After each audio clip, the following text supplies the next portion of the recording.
like how she was very uncomfortable with slacking. I don't know, that also made me really uncomfortable because like there's a lot of different situations in which people can have trouble completing their work. Like maybe a student gets like very sick, or maybe like they're having a lot of trouble outside of the classes, and it just didn't come across to me that that student would have any understanding of anything other than just getting your work done on time and doing your hard work all the time.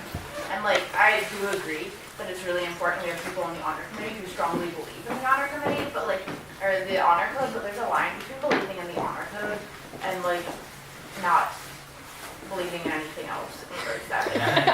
And like I think we don't want people. I mean, I'm sure this candidate's like a lovely person. I don't know her personally.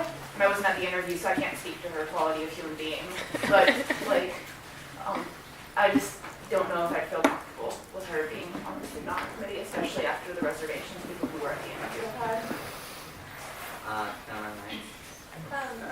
Yeah, I just wanted to reiterate a point that a few people have brought up, that what this is about is not if one person is comfortable or in support of the candidate, it's about who's uncomfortable, and the fact that there's a handful of students who were there and participated in the interview who don't feel comfortable, I feel like means we should appoint her.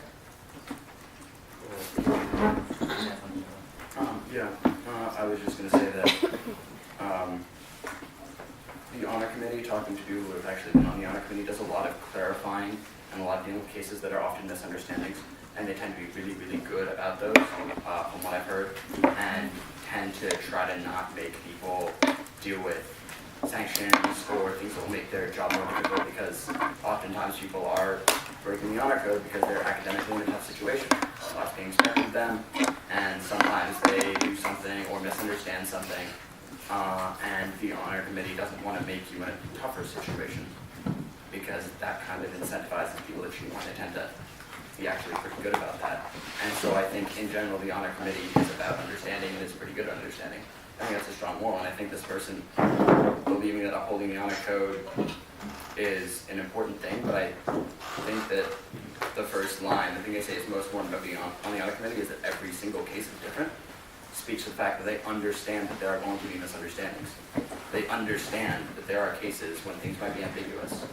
And granted, a lot of this has to do with frame of reference, experience in academic institutions so far, but Oberlin does have an orientation event that everyone has to go to that tells you about the honor code. It's very long, kind of boring, but everyone is there, and the guidelines are clearly outlined in multiple places, and I think they're pretty sympathetic to cases when things are ambiguous. I think that speaks to your position on this campus as a white cis man. I mean, personally, I know a lot of people who struggle with like that idea, like, oh, this is simple, it's outlined right here, you should do it. You shouldn't do it, it's obvious.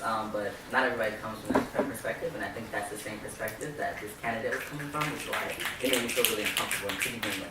And that's not accommodation, that's not understanding, that's just saying we're going to go based on the rules, which tends to be like your perspective in Senate also. And the rules don't necessarily apply equally to everyone, and they don't affect everyone the same. And you have to have at least the willingness to try to understand that and come from that framework to be making those very, very like life-changing, life-altering decisions over other students. And I don't necessarily feel comfortable appointing this person, because I feel like there wasn't very much. There was still, like, even after like saying this to this person, like I still felt a little bit of hesitancy and not like inability to understand exactly where I was coming from and what I was saying. And I think with time, like, a lot of people have the ability to change and the potential to come around to the understanding. But at this point, I don't think that this candidate is there yet, and I think that's something we should take into account and into consideration. And I also understand that yes, like they may say like we work on like individual basis, but that doesn't mean that they're accommodating in the same ways on those individual bases, and that doesn't mean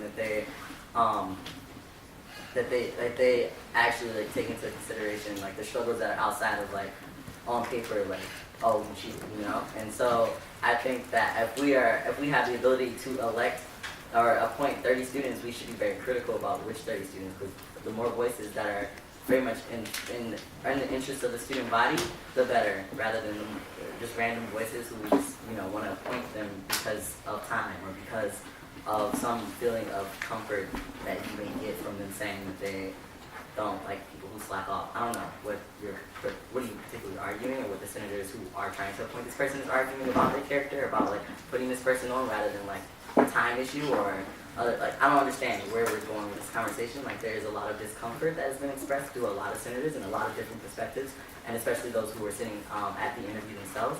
And I don't understand where this conversation can possibly go other than like supporting something one blindly, because we were not at the interview. So yes, and please keep your hands up because I did not understand. Ari, and then I'm gonna take the proposal. Yeah, I think enough for like I've heard you speak multiple times now. I've heard a lot of other people speak. I think we should just vote. If you don't want to appoint this person, vote against Paul's proposal, and we can just go on. I want to propose that we vote on Paul's proposal now. Or I don't.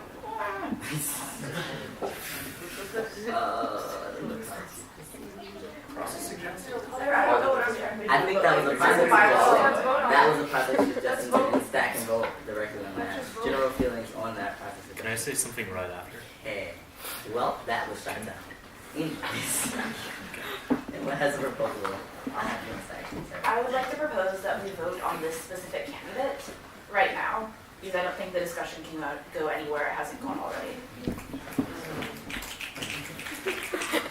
So you want to instack, or should we close stack after everyone who is on stack now? I think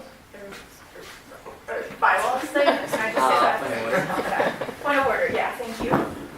I don't think, or if we close back on this particular person, I think that's fine. But I don't want this to be like a process or a proposal regarding all of the appointments, because I don't think we should be making like proposals regarding all of them when we have only discussed one. So I guess that's a process suggesting to close back on talking about this particular candidate. Well, we have people on stack now. I'm just gonna say Martin, Peter, Zia, Sarah, anyone else want to get on stack? Cool. So process suggesting to close stack. General feeling on that. Positive. Awesome. Sir Mahmoud, you're on again. Yeah, I just want to say that the fact that the only 4 people who were actually there echoing the same sentiment probably does say something about the quality of the candidate, the fact that she was singled out against everyone else. And also, you all are very enthusiastic about student government affairs, and we have 30 spots on this committee, so if you want to apply.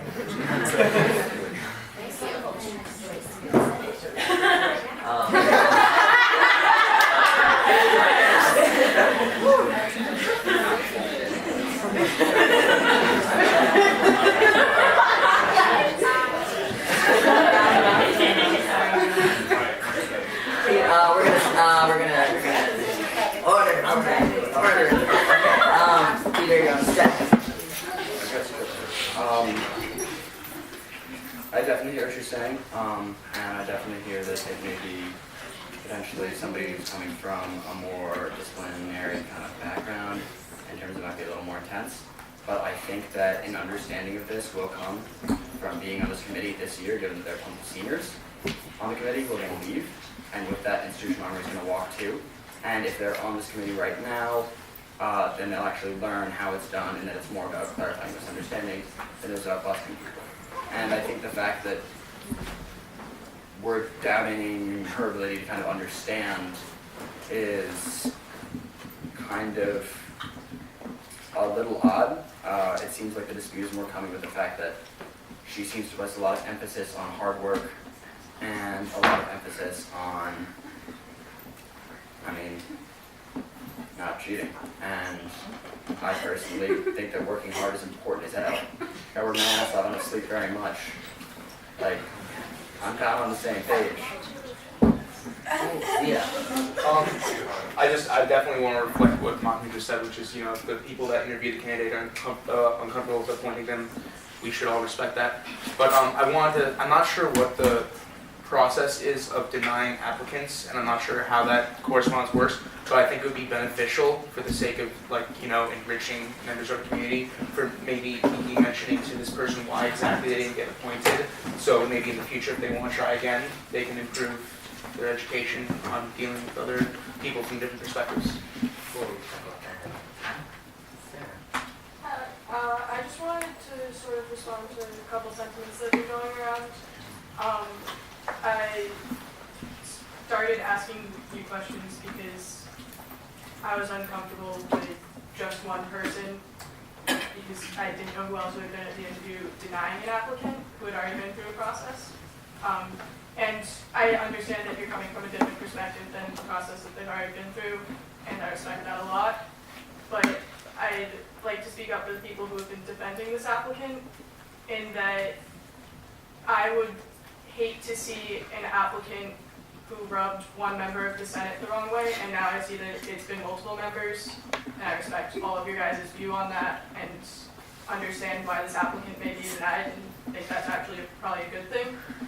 But I would hate to see that person rub one member of the Senate the wrong way and not be defended by other members of the Senate. So I think that this is exactly how I would want a Senate conversation to look. And I think that it was a little upsetting for me to hear that you didn't appreciate that other people were defending this person and trying to make you clarify your views. Because I think as a senator, you should want to be challenged.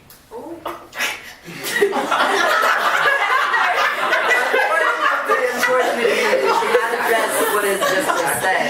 Stack is closed. We are now going to vote on this candidate, whether or not. What is your prospect suggestion? Secret ballot.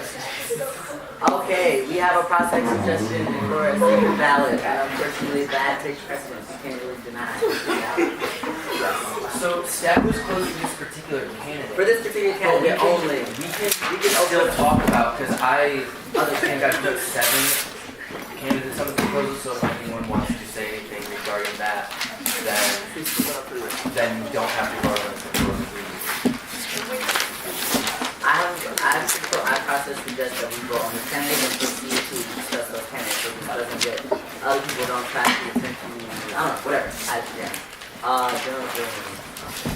We vote on this candidate now, and then talk about other things later.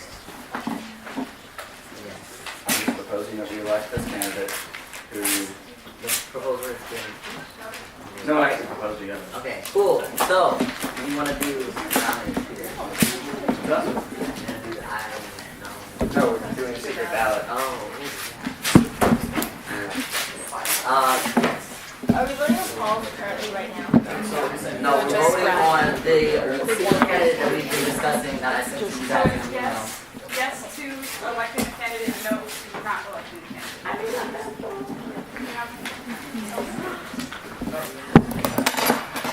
What else can you take?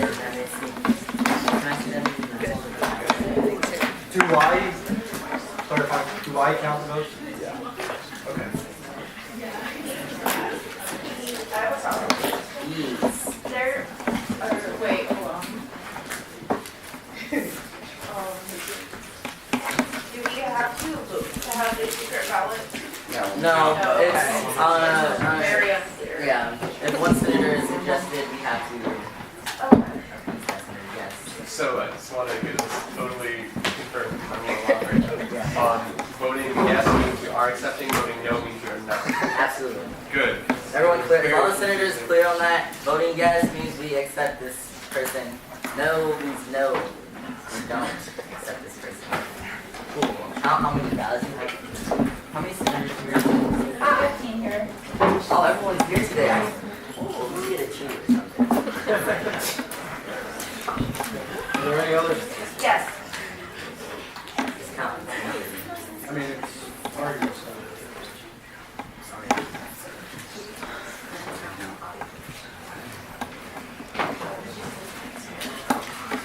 Alright, so pretty overwhelmingly the answer is no.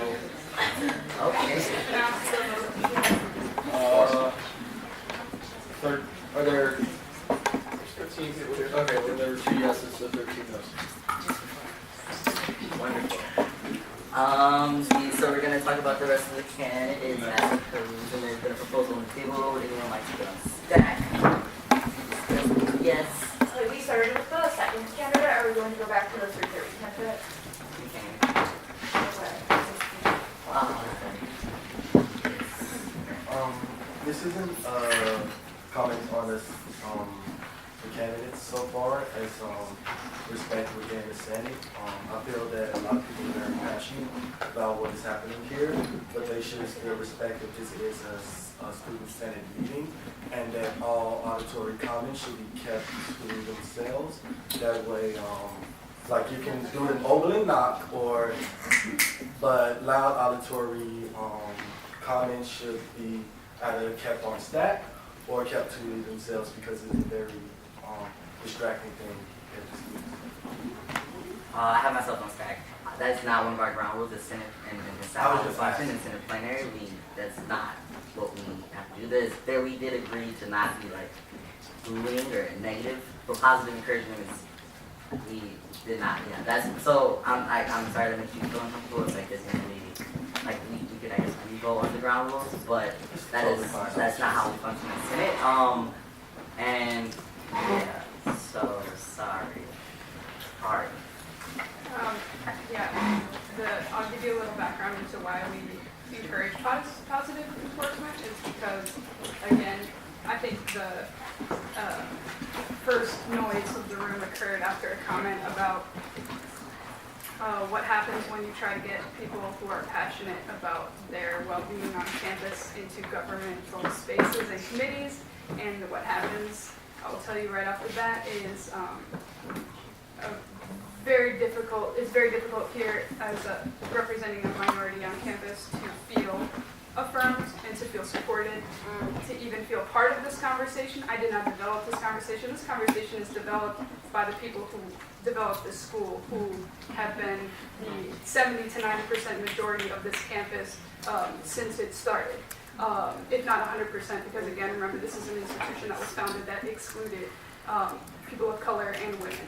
So if those are the foundations of this institution, regardless of how quickly or slowly they are evolving or regressing, in my opinion. Again, I just want to remind you that this conversation is not for me, it's not for Kiki, and one of the ways in which we can at least have some reaffirmation of our presence in this space is by positive reinforcement. That does not mean we condone negative reinforcement, but for the very least we're asking is the ability to have positive reinforcement, because that is missing from every piece of legislation on the foundations of this school, in my opinion. Cool.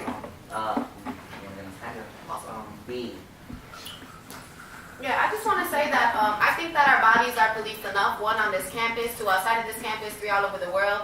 And so, like, if people, like, want to, like, affirm something that somebody else has said, that we shouldn't shit on that. And we definitely shouldn't, like, look at people when you have, like, when you're, like, trying to call one person out. Like, there's an entire room of people who are affirming, like, what other people are saying.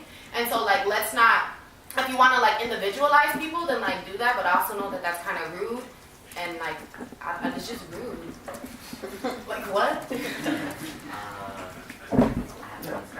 Okay, I totally agree with all of you all were saying. I was more so referring to when Sarah was making a comment to Kiki and the oops and loud noises were being expressed. That I felt was a negative comment towards the opinion of Sarah towards Kiki. And I should restate that yes, positive auditory is something that I feel should be expressed, but negative or what seems like negative auditory expressions should be kept to those individuals and not expressed loudly to me. I have myself on stack. I just wanted to address the comment that was made about me not wanting to be challenged from Senate. I think there's a difference. There's ways to challenge, right? There are ways to challenge. And I don't think that I was specifically addressing student senators interrogating, with a lot of the tones, but questioning why I said what I said. I feel like I responded in a way that was like okay with that. When the conversation becomes circular and not challenging what my opinion was, but rather devaluing or undermining what my opinion was as regards saying, oh, well, you don't feel comfortable with this person, but I do. I think that is when the conversation then becomes focused on why, rather than positive notes about this candidate. It's more of like, well, I don't agree with you because I just don't agree with you, so therefore I'm going to say something that is opposing what you have to say. And that occurs a lot in Senate. I encourage you to sit in on a few of our meetings outside of this one alone, and you will see the pattern that begins to emerge as we discuss certain topics. There becomes an opposition rather than a challenge. It just becomes blatantly, I'm opposing you because I can and because I want to, rather than because I'm actually critically thinking about what I'm saying before I'm saying it. And so that, to me, there's a difference. I encourage challenge. I think challenge makes me stronger and challenge makes me grow. But that is not what I see senators at this table oftentimes are doing. And that's not to speak to everyone at this table. I think there's a lot of great conversations that happen and a lot of wonderful comments that come about. But oftentimes it does become circular in that a lot of senators just raise their hand to oppose. And I think if you listen to the plenary session last Sunday, you will also see that was similar. That was how dialogue flowed before. And I definitely encourage you to challenge me if you think, and call me out if you think I am, unresponsive or ignoring or undermining what other senators are saying in a way that is not critical of my position. And please, come to me during my office hours or at any plenary session and bring these concerns. But I do not believe that's where I was coming from or that's what my goal was. And yeah, Donnie. Yo, okay, well, I'm sorry if I missed someone who raised their hand before. Is there someone? Okay, there's a proposal. Can we go pause proposal? Can we talk about the other candidates before they go? Anyone has anything to say about it?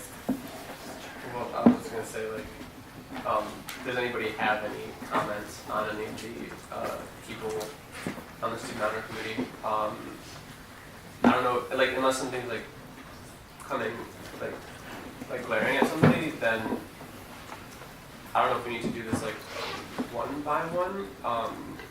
But again, the minute or these are shared with everybody. So if anybody has any comments on that, I'd encourage them. Tiana. I had comments on two of the candidates who I thought would be really good choices. First, can I say names? Brad. Can you give the times of their interviews, maybe? Sure.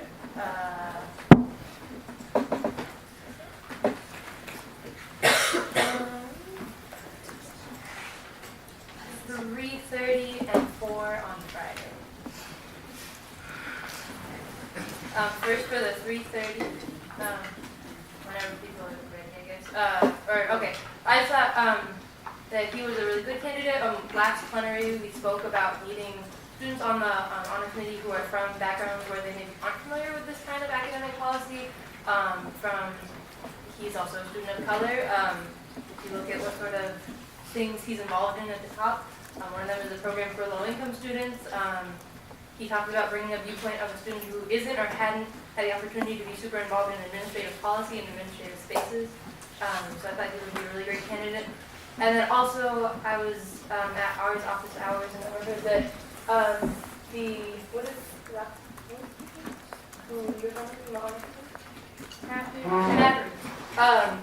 they really need students from international students, because that's also a background where you aren't going to be super familiar with this. And the 4 o'clock candidate is an international student, a student of color who also brought some of that opinions to the table and had personal experience sort of a challenge with the honor. No one else?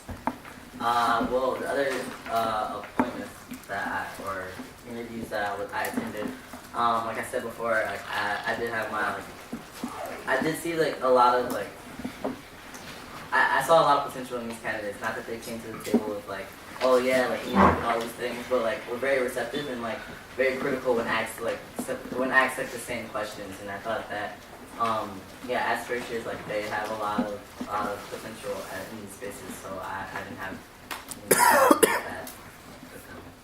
But so with no one on stack, I suppose we could please vote on the proposal that was made earlier. Do you want me to would you like to, restate my without proposal? necessarily saying the names of the candidates, like you can, perhaps. Everyone Okay. except Ryan. Everyone except the one we didn't. Yeah. Okay. That's it, right? Okay, cool. Sorry. I propose that we appoint every candidate who we haven't already voted on to the honor committee.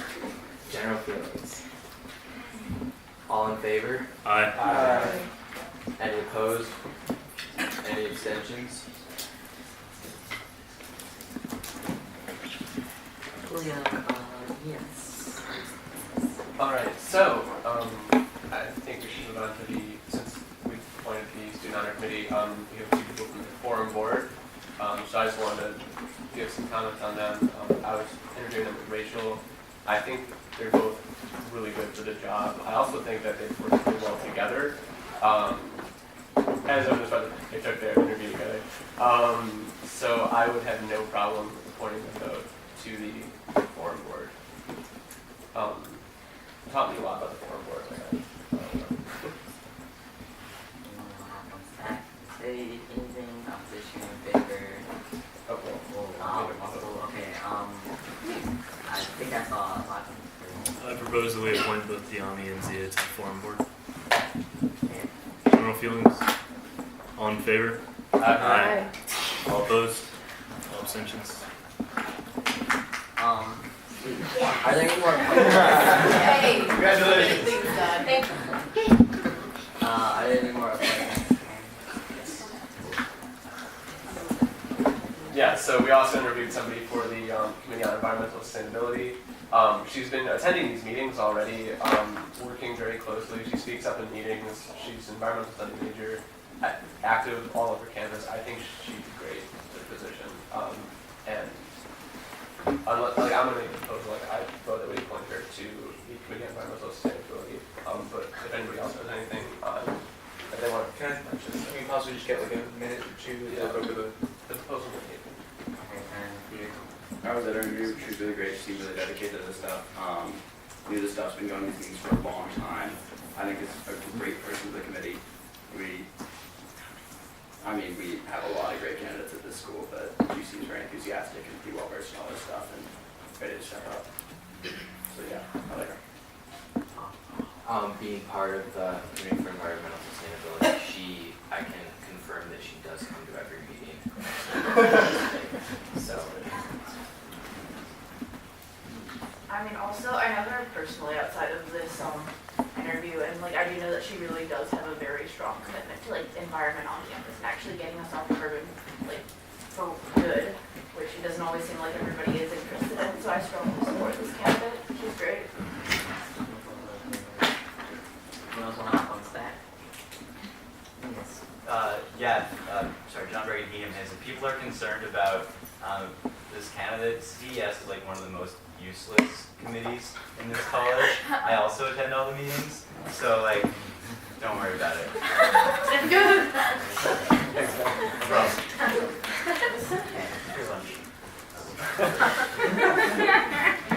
Anyone else want to go on stack? Cool. So the proposal has been made. General feelings. All in favor? Aye. All opposed? Any abstentions? Aye. Okay. So we're done then. I have a proposal. I propose we move rescheduling MRC training to decisions because I think there are decisions to be made around this MRC training cancellation. So general feelings on this. All in favor? All opposed? Any abstentions? One. Cool. So I think we should begin the discussion with rescheduling the MRC training and then proceed from there. I saw nothing. Would the same time work for everybody this week? What time was it? I'd still have Was, class.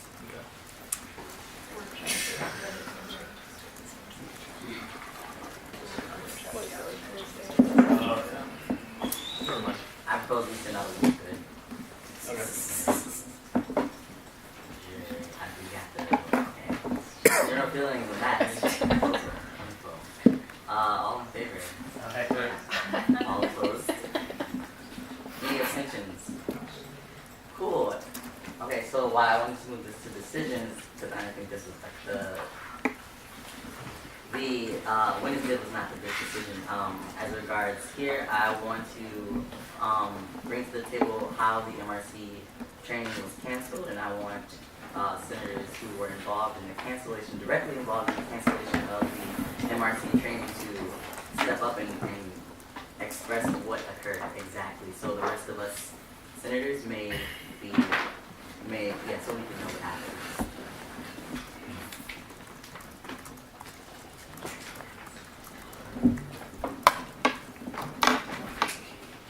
Yes. So, given circumstances that arose at the beginning of the week, the MRC suggested that it would be best to postpone the training until next week when things had kind of cooled down. If you like, Hope was also there, and also was Mia. We spoke with Tony and Jesus, and if you'd like confirmation of anything, you can speak to them as well.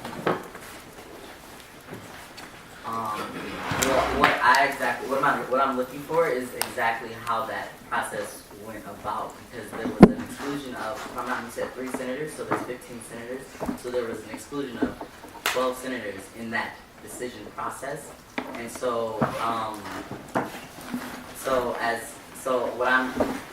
you said the MRC, and unfortunately they could not make it tonight to confirm what you said, and not that I don't trust you, but I don't trust you. And how, like, so exactly what was the conversation that took place? May I directly respond? No. Get off Do you have a factual answer? Yes. Okay, then he's allowed to directly respond. That's not a fact. It's perspective. Okay, okay. My comments is that we always talk about on Senate how if one person feels uncomfortable doing something, we have to respect their one opinion. We have had that discussion multiple times. I think that this is just another case where someone was uncomfortable, and we have to respect that. Regardless of who it was, I think that it's only fair that we respect people being uncomfortable. Wonderful. Hope. So I was hoping that, okay, so basically, yeah, myself, not really me, I can't speak for them, so I can speak for myself. Some of the things that happened in the beginning of the week was very emotionally distressing to me, and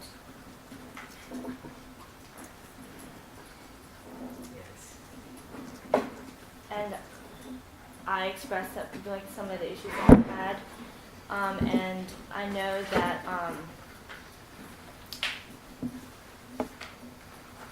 the MRC can't be here today, but I already they extended that as like a possibility, and the thing is, I didn't understand the way in which I could go about that, and so I didn't really know how the decision was made. But I know that I truthfully, honestly, like, I didn't feel comfortable because I thought that we should have met, maybe possibly with like a mediated dialogue beforehand. And I also didn't feel comfortable going on Thursday with the way things were currently. And I also had anxiety about this, so I went back to the MRC to discuss how I would go about speaking to the Senate about how my feelings on the issue. And they affirmed that the things that I felt were real, and that the things that I felt should be taken into account, whether or not I can express and tell you truthfully about what they were. But that is where I'm coming from, and I apologize if it was not transparent, and I promise that in the future I will be, but that's where I'm coming from currently. I have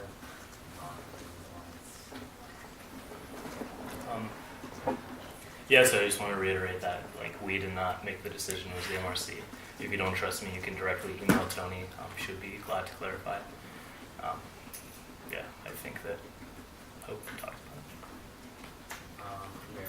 I think the situation's covered. I think it'd just be a good practice to give each other the benefit of the doubt, being we're all coworkers and have to work together.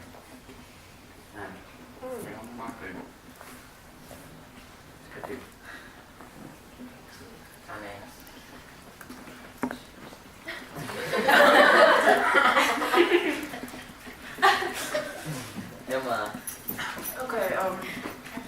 So for the record, like I was not one of the people who helped make this decision, so I don't understand where you're coming from emotionally, but I do respect that people did have serious qualms about this. So like I don't take too much of an issue with rescheduling it. And in the future, if we do have to reschedule anything, I mean, I would appreciate an email that says a little bit more than due to unforeseen circumstances this has been canceled, because I was personally left with like a lot of questions. But regardless, just a reminder that it is in the bylaws that we're to have this workshop in the first 2 weeks of Senate, and we've already not had it in the first 3 weeks. So, like, this is not a condemnation of anybody, and I do not think this is a situation in which points should be given because there were outside circumstances, but just like a reminder that we really, really, really need to make next week work, like, very strongly. Ari, what's that? A very similar circumstance arose last semester when you and I think it was Jesse Vogel. Hi Jesse. Decided that it would be appropriate to ask OCDC to facilitate our plenary without consulting the rest of the Senate. And I don't know, maybe I can ask Jesse or you to sort of revisit the sort of feelings that arose. Because I also do believe that there's a part in the bylaws that does say that it's dangerous and also grounds for dismissal to act on the behalf of Senate, which is very much, again, these like conversations that you say you don't want to talk about, or you have said in the past that you don't want to talk about, but when a male-bodied person decides that this is what Senate's going to do, again, in whose interests do those serve? Personally, I would like to cancel every plenary for the rest of the semester on the grounds that I don't feel safe here.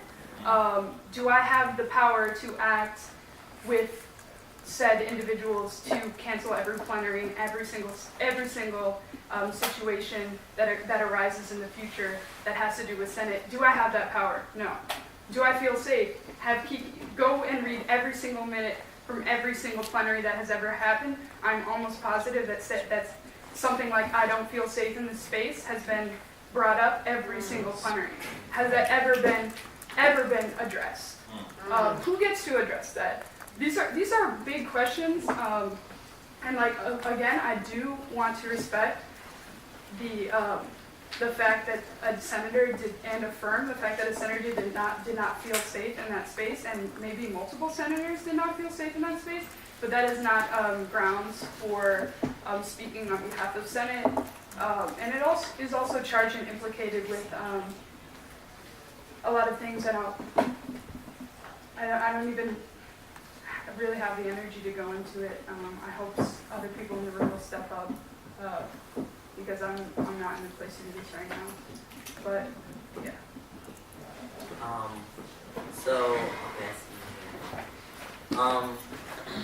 So from the perspective that I entered, I received an email along with the other senators that MRC training would be canceled due to unforeseen circumstances. And my first thought was that the MRC had scheduling conflicts or something came up on the MRC side, because I would have never assumed that a senator would take it upon themselves, multiple senators would take it upon themselves to make this decision for the entire student Senate body. That being said, I do recognize that some senators may have felt unsafe and uncomfortable entering into that space. But again, as Ari has said before, this space here is not a safe space for me. This space here is not a comfortable space for me. Yet, I and Ari and Kiana or whoever do not take it upon ourselves to make executive decisions for Senate. And I think that's something that is the problem. And I see that Mahmoud, Hope, and Mia were the three senators involved in, or somewhat involved in the cancellation, but Mahmoud, this is your second time making an executive decision for Student Senate, on behalf of Student Senate, without the approval of Student Senate. And I think that, for me personally, this is enough for grounds for dismissal. This is absolutely unacceptable. Because if you can take it upon yourself because you decide that other senators and yourself may feel unsafe, and you disregard what what certain senators in the room feel, because to me that MRC training would have made this space that much safer. I don't think that senators took that into account when they made that decision. And if you do decide to make decisions for the student senate body from a biased perspective, that also contributes to why I feel like this is grounds for dismissal. Because it's not only your second occurrence where this has been a fuzzy situation and you have had to say, well, I did it for these reasons, but both times it was for reasons that didn't particularly take into account my feelings, didn't particularly take into account my safety, and didn't particularly take into account the fact that you as like a cis man in this room occupy a lot of space and do a lot of the dominating. And if I'm not mistaken, I spoke to several senators, who I will not name, who have said that they thought you, Mahmoud, were heading this. You had the authority to do this. Why? Because the way you act in this space and the way you engage with senators, you engage in a way that is like, I run this space, I dominate this space, and I am the president, and I can make these executive decisions. Many senators were unwilling to question that. That is a concern of mine. That for me, is concerning. I am oftentimes unwilling to question a lot of the cis men in this room. I see your hand, thank you. And that's because you speak as though it is fact. And again, that's why I make it a very important point to say if you are directly responding to anything that I'm saying, it must be fact. Because you have multiple times responded with non-factual things as though they are fact. You cannot speak from a cis man's perspective and say these are things are fact just because you think and you believe that. Even though you begin sentences with, I'm not sure, but this, that, and the other. If we're going to follow the bylaws and we're going to be consistent in how we implement certain punitive actions, we have to be consistent in that way, and I think it applies to you just the same as it applies to the rest of the senators at this table, and you are not excluded from that. And if we are, as senators, going to keep in mind what our bylaws state, keep in mind the circumstances of the situation and the lack of consideration as regards every senator at this table, we must move forward with the dismissal of Mahmoud from Senate. This is not simply the first time he has broken the bylaw, and in our bylaws directly says below there, misrepresentation of student senate without student senate's approval is grounds for dismissal. And if we are being honest, and that's why I invited everyone here to hold us all accountable based on what you guys have heard and what I have said, then this is how we must move forward, and that's the proposal on the table. Let me begin to take stacks. Robert. Robert. Thanks. Okay. You're not.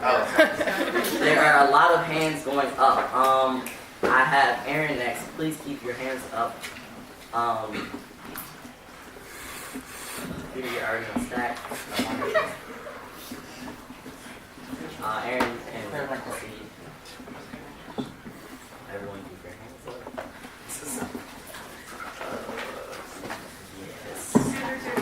Great, Aaron, your hands up on stack. Oh, yeah, no, I'm still here. You're on stack already. I mean, Peter has a clarifying question though, so I technically jumped in here at time. Yes, Peter. Can I ask what the first time you're referring to when Mahmoud falsely portrayed the will of the Senate is specifically? I can actually speak to you. Do you want me? Sure. I mean, specifically, I was referring to when he invited OCDC in here, and that was a very uncomfortable situation on both parts because OCDC cannot facilitate a conversation without all parties consenting, and that is something he did not get from all parties in the Senate. And so, again, and it was because some senators at this table felt uncomfortable. Yet, those senators who felt uncomfortable, we was not taking into account my feelings on OCDC. It was not taking into account Ari's feelings. We weren't even at all approached about this until after it was already happening. So that is specifically what I'm referring to. This is the second instance that I'm aware of. And Mahmoud has been on Senate. This is his fourth semester on Senate. And so I can't even speak to before then. All right, so, Aaron, keep your hands up again. I'm sorry. I got you. Okay. I just want to say that I didn't come to this plenary to remove anybody. I feel very uncomfortable with this whole process right now. And I'm going to say that because I feel comfortable with you all generally at this table to say that. And there are a lot of you there, so I'm also a lot of like people here. Come on, please. I don't know. I feel like I've actually taken up a lot of space in the conversation, but so I'm not going to say much more. But I really feel uncomfortable with support removing Mahmoud for this reason. I think we need to have an MRC talk. I think that will help a lot. But this is, I don't know, I think this is getting a lot. That's my opinion. Daniel. Yeah, I just wanted to say like a couple things in terms of like who's given weight and like the difference between like uncomfortableness and actually being unsafe on this campus. Like, want to highlight this, like, not even talking about the like crazy events like that happen on this campus, but I kind of will, like in terms of like naming the Emily Lewis Center after a black woman who left the school, did not graduate because she was beaten almost to death. But yet celebrating her because she became a famous sculptor. Would they have celebrated her if she wasn't a famous sculptor who was hanging out in white crowds and used that as a way to sell their school? Probably not. Yet, on our campus, who do we highlight? Oh, people who come here, like there was a Japanese American woman who highlighted in one of our brochures here, saying, look, she was kicked out of spaces in the West Coast during like World War II and the anti-Japanese internment camp. And we were celebrating bringing her here, but how much do we tell the truth about all the people who have come here and have not been safe? And how much of her truth has been told when she was on this campus in terms of how she felt and what accommodations and like treatment she got at this space, in this space. And I think that also I want to reference why I think it's important that, I mean, I didn't even know it was in your bylaws to have the MIC training, but I remember coming to the last Senate meeting last semester when the OCBC thing happened and saying like, I would feel comfortable either helping y'all get the MRC training, / facilitating, or just organizing it happening. So the fact that it still has yet to happen, like shows like what kind of things get prioritized in this state. And what does that mean when like there's only one black person on Senate? Like, are people questioning the fact that the school, I'm pretty sure is not majority cis males, yet what's the makeup of Senate?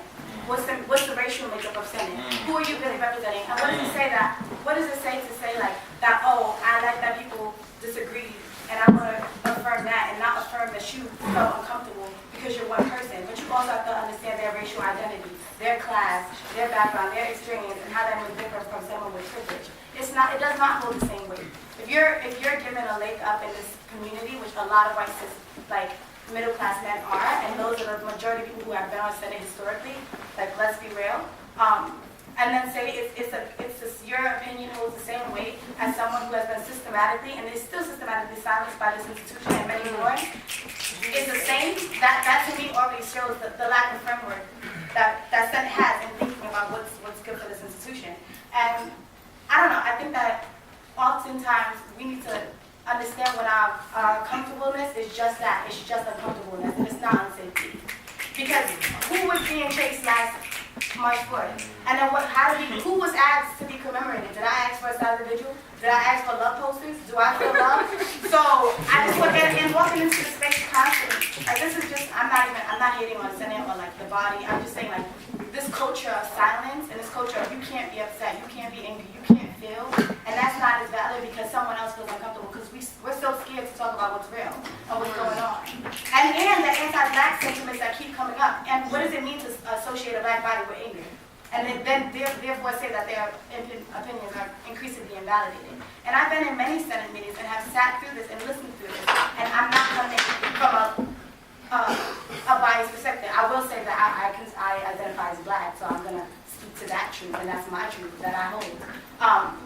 But I also think that that's something that needs to be investigated. And that's something that needs to be challenged within all of y'all. Because if you keep framing, no matter what race, whatever you are, if you keep framing things in a white supremacist way, which is the whole I, they, Senate, that you never really can start changing things, you know?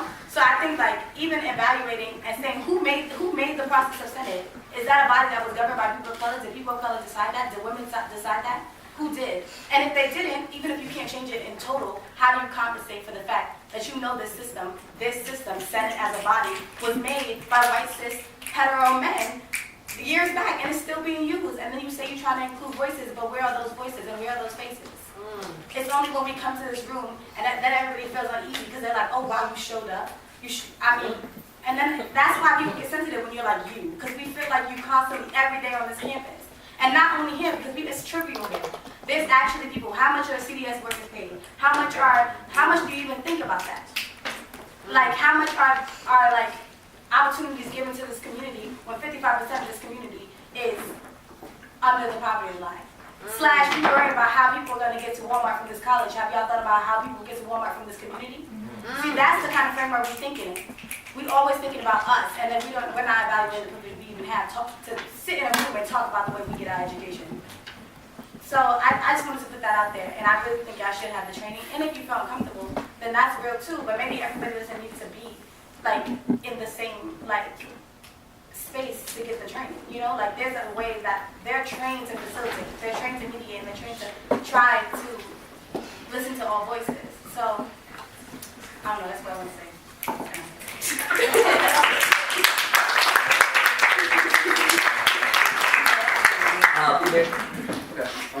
So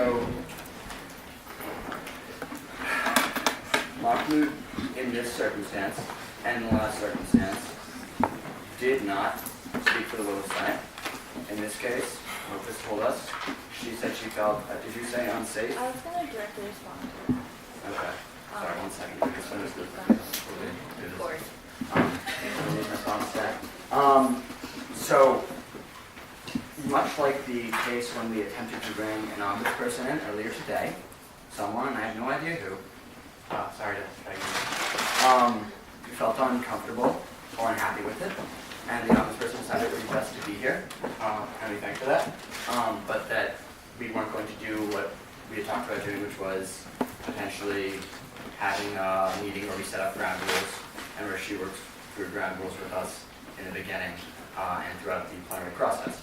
So if what you describe is grounds for removal and lock-through, then whoever did that is also under grounds for removal. I think both those are ridiculous. I think it's trying to make people feel safe. And I think in this case, people may have felt unsafe. And I mean,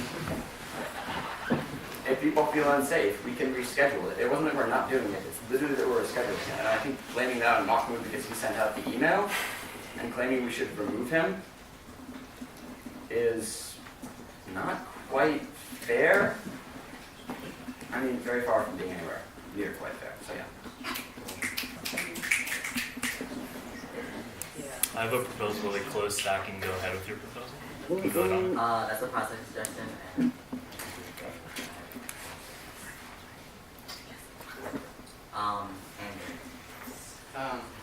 And I'm Andrew receiving his.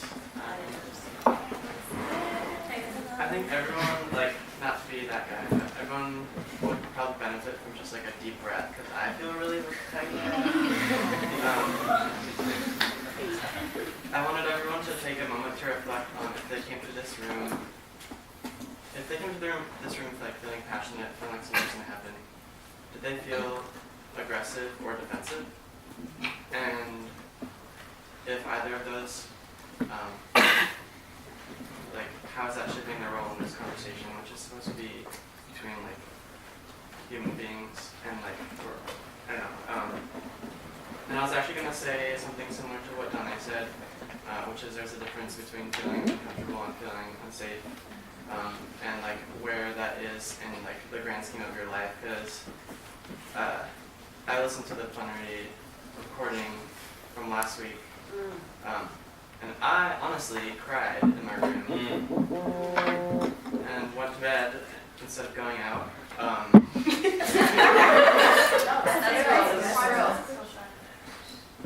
I don't want to be like, if you are all representing me, then like, what does that mean? And my other consideration was, so like, I guess the makeup of the Student Senate is probably partially reflected in who has gone throughout their life feeling like they can speak for the majority.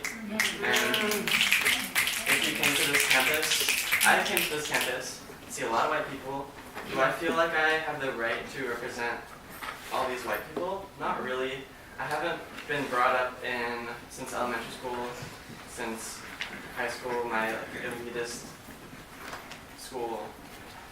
I haven't been brought up feeling like I can't speak for people. So for the people who come to Student Senate wanting to find their voice, wanting to raise their voice when it hasn't been heard, I think you should listen to those people more, honestly. Because they made it to this table despite their environments being the way they are, especially at this college, and probably at a lot of different. Becky. Okay. Mahmoud, I apologize if you're not okay with what I'm about to say, but I'm going to say it anyway. I was Mahmoud's roommate last year. Okay. I got to know him.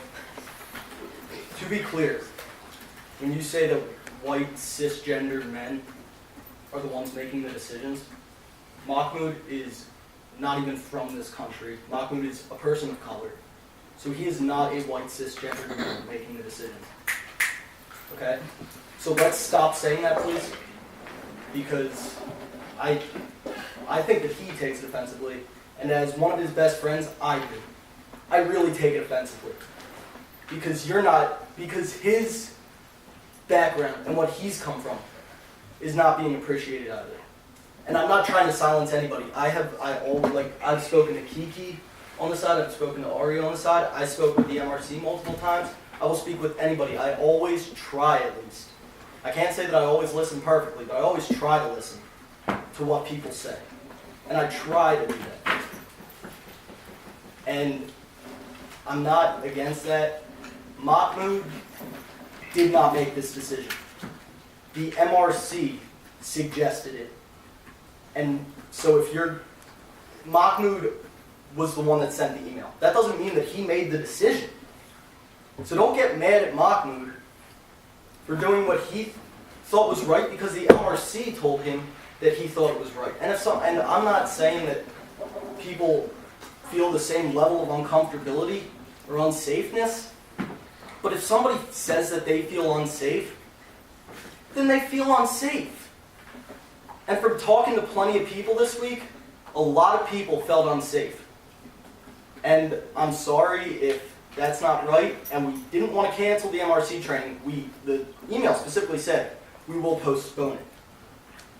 There have been times before in this semester, I've been on Senate for a month now.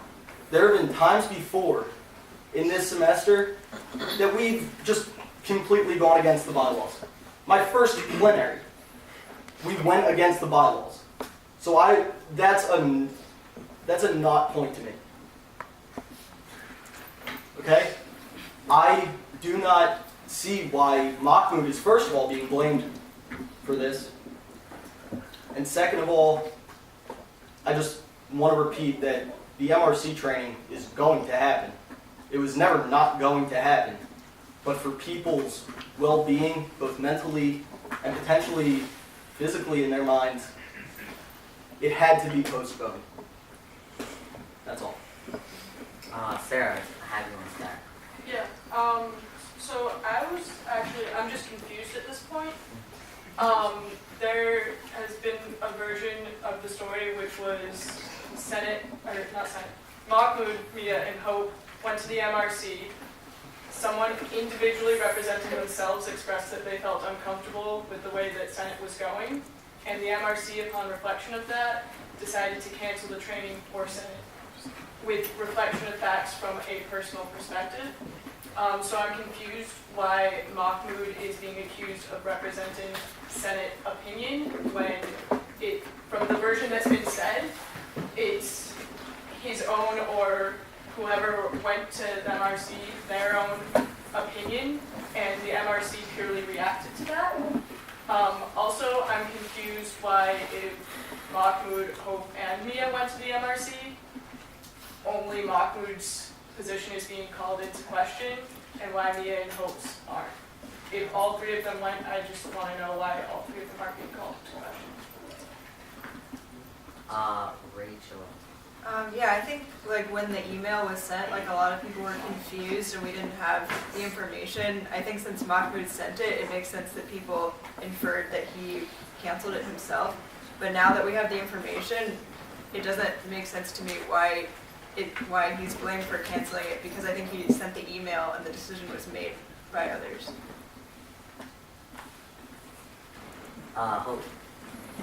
Yes, I wanted to directly respond to, I think, a couple of people expressed confusion about who actually made the decision.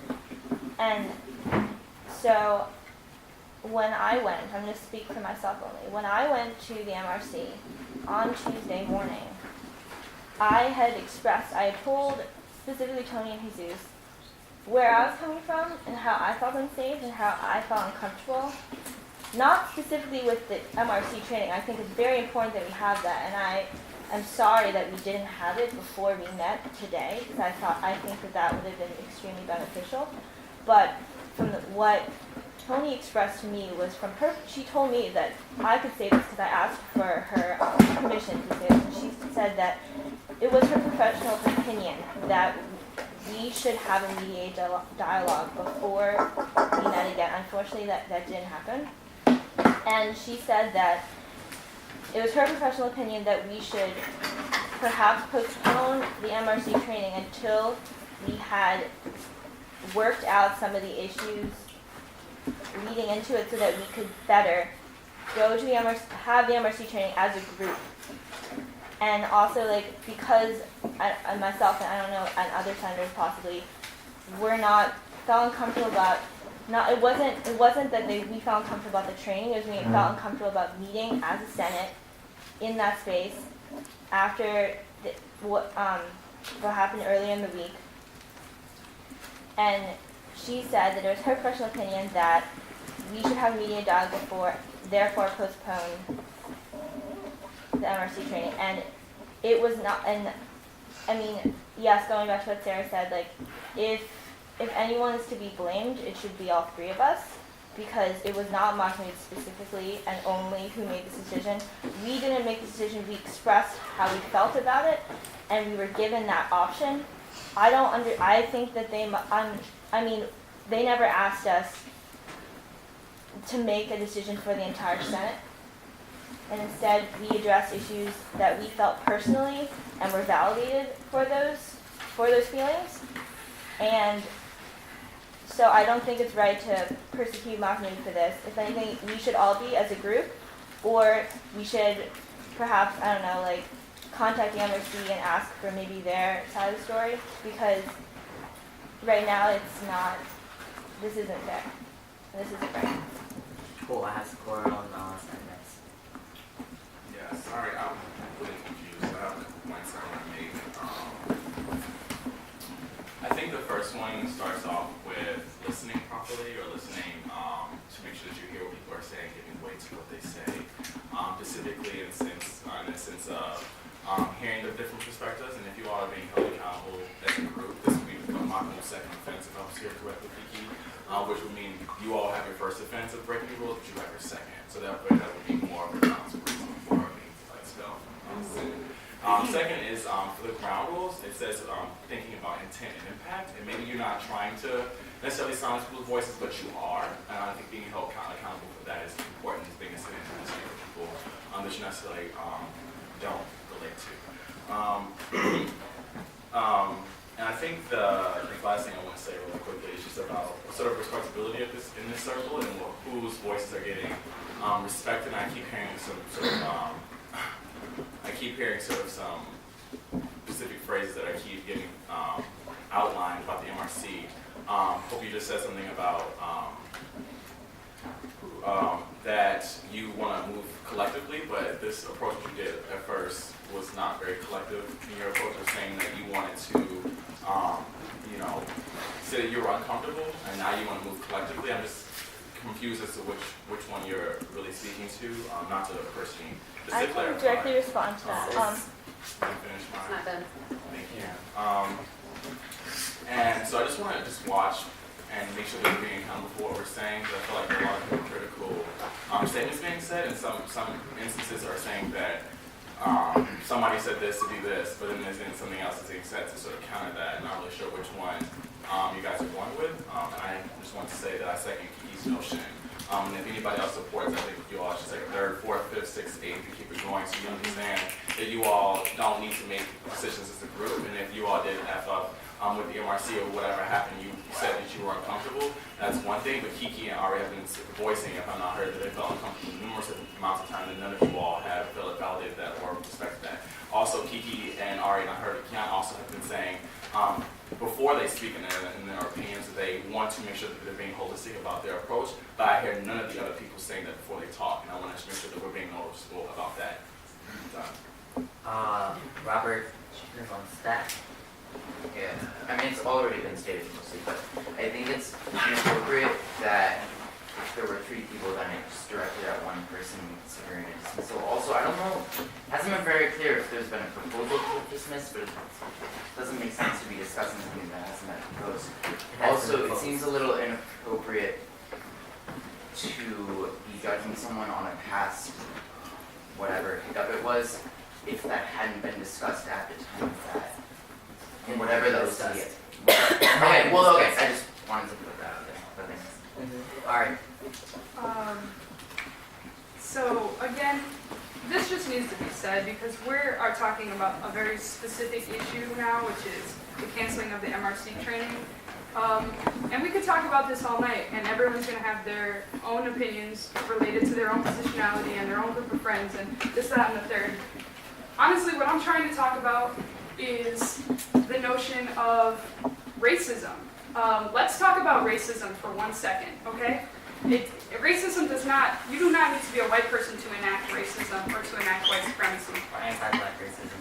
Or anti-black racism. Racism, from the position that I'm going to speak about it, is defined as the state-sanctioned or extra-legal production and exploitation of group-differentiated vulnerability to premature death. Okay?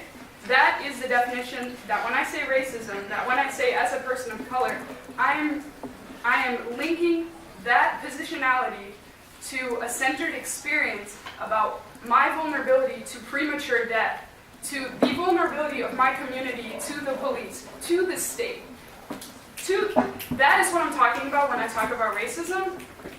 And the conflict, which involves me, that caused all the rupture, was in response to a word that was used when I was leaving my astronomy class called sabotage, right? And when that word sabotage is linked to a brown body, a trans body, a low-income body, I do not know if that means we are going to fuck this person up, we are going to... That's what it means to me, because that's how, when I come from my community, that's what it means. When you're talking about sabotaging a brown body, you are talking about enacting violence on that body and killing that person. I can go to, and again, this is not about semantics, this is not about privilege and oppression, this isn't even about this conversation at the table. This conversation does not matter. Student Senate does not matter to me or all the people in my community who are killed every single day because of the state that works for y'all, okay? And you know what, not everybody in this room, but mostly what I'm trying to say is we can talk and talk and talk about canceling the MRC training, but what needs to happen is we need to recenter this conversation about safety in response to institutional sanctioned state violence and racism against people of color, and trans bodies, and queer people, and women. We need to talk about that, because that is what I am here to do, and y'all are here to appoint people and talk about this, that, and the third, MRC trainings. I'm here to talk, at least to take up some space to talk about racism as it relates to premature death, and notions of sabotage, and about March 4th, about people being chased, about Edmonia Lewis, about this entire school giving no fucks about whether people where I'm from live or die. That is what I'm talking about. So I'm done having these little semantic conversations. I'm talking about the death of the people in my community. Done. Done.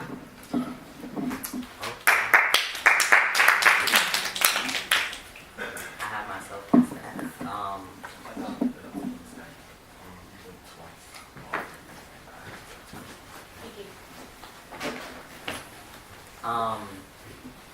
I do have you on stack after me. For the most part, it's the way we operate is if we have spoken for and someone on stack has not, we can make the option to let you jump stack. I just not to. You have a clarifying question. Yeah, Ari, if you feel to it, I just have a clarifying question on like the part you talked about with sabotage. Yeah. If you want to talk a little bit more about it, can you talk about it, please? If you feel comfortable.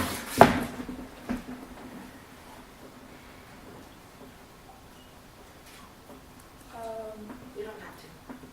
I mean, the person who said it is in the room, so maybe he wants to stand up. Oh, please. Point of order, a direct response has to be like a fact, it can't be from your own experience. It's a clarifying question. Oh, sorry, I apologize. Thank you for trying to check. Point of order. A direct response is only used in response to a clarifying question. It must be factual. Okay, well, it's already happened.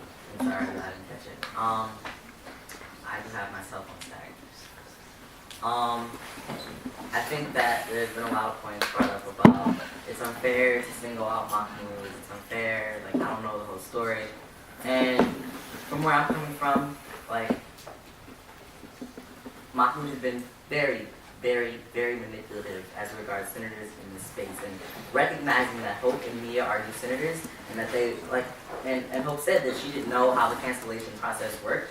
Like, she didn't know that. Mahmoud, again, like I said, has been on Senate since his 4th semester. If he is unfamiliar with the Senate's bylaws, that is up to Mahmoud. That we must hold him accountable. After 4 semesters on Senate, going into your 4th semester on Senate, if you are unaware of what the Senate bylaws are and how they function and how you are held accountable to them, then you should not be on Senate, essentially.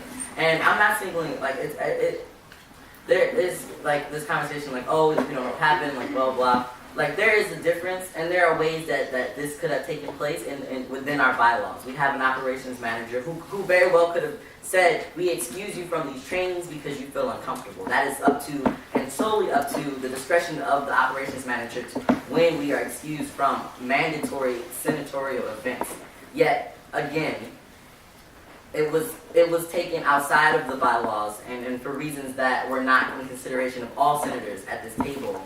To disregard the way the Senate functions, and there's a difference in the MRC saying, yeah, like, we feel comfortable and we feel comfortable canceling this, like, MRC training if, like, senators are uncomfortable, and then not having a discussion with Senate at all about that. There still could have been opportunity there for these 3 senators, and especially Mahmoud, who decided to send out the email saying Senate officially was canceling the MRC training. There's a difference in those 2 things, and I think that step there, that made it speaking for the will of Senate. That step there in agreeing to cancel the MRC training, that made it speaking for the will of Senate. And if there is, like, there is confusion as to why I'm singling out Mahmoud, is because he is a senior senator at this table. A lot of us are new to this space.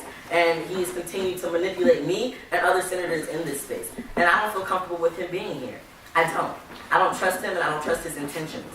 I have given him multiple opportunities to prove himself to me and to other senators, and he fails again and again and again. And this shows that he refuses to take into account and validate my feelings and my feelings of unsafety in this space.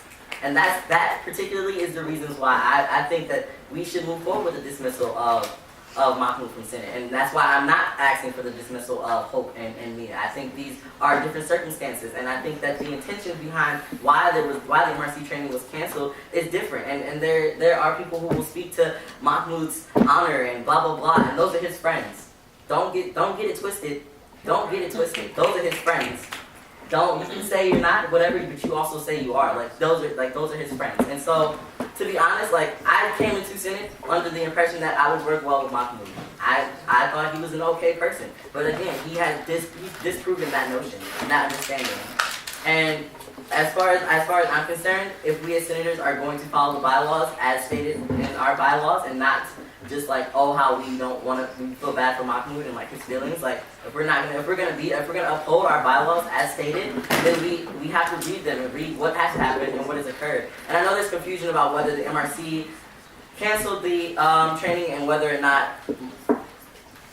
what exactly occurred. But as far as I'm concerned, like, senators went in there with senators went to the MRC with different opinions of feeling unsafe and uncomfortable, and Mahmoud sent out the email saying that it was canceled. I don't know if it was a collective decision between the 3 of them to send out that email, or if they were aware that email was being sent out. But at the same time, like, I spoke with the CCs also, because I was very concerned as to why it was canceled, and that's not the story that I got. they got an email from one senator. They did not say the name. The student senators, they said 9 senators. And as far as I'm concerned, 9 senators weren't even aware that this was being canceled. They said that someone said that 9 senators would not show up to the MRC training because they felt uncomfortable. And only one senator sent this email. So there's where my confusion is lying. There's where the manipulation is lying. I don't think it was simply the MRC coming to us and saying that we should cancel the MRC training. I think that there was a lot of manipulation in mind and distortion of the stories that took place on behalf of, I don't think that Mia and Hope were involved in this. I think that it was something that was solely Maku's perspective. I will be getting to Zach after I finish saying what I have to say. Also, going based off of what Ari said, this is bigger than just this MRC training. This is someone taking it upon themselves to assert power over the voices that are not heard in this table and disregard the feelings that are constantly being expressed at this table and favoring certain feelings over others. And I really want to thank all the people who have come out here and it's really I'm seriously amazed and humbled by the amount of people who have shown support throughout the week and been very supportive.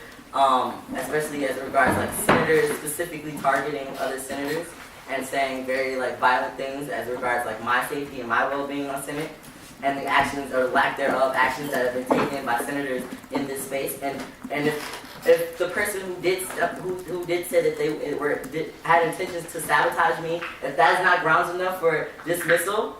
If you having feelings for, I feel bad for Mahmoud, that's not grounds enough for dismissal. And my literally being threatened and feeling unsafe because someone said they were going to sabotage me in this space or outside of this space or had intentions to do it, whether they were joking or not. And then proceeding to cancel the one thing that I thought was going to make this space that much safer. If those things are not grounds for dismissal, then honestly, Senate, you were disappointing. And I honestly didn't come into this space. I came to this space with the understanding that we probably wouldn't pass this because of Mahmoud's feelings and because of, let's not, single out one person and I feel uncomfortable and that's fine. Okay, you feel that way. That's not the goal. The goal is to get out the fact that these things are happening. And I want everyone to know that these things are happening. And I want everyone to know after we vote on this proposal, these are the things that are happening in Senate. Honestly, I don't believe that Senate is going to pass this proposal. I don't have faith in Senate to pass this proposal. But I do think that we as people should hold us accountable outside of this space. We need to be held accountable outside of the bylaws that are created by, historically, white cis men.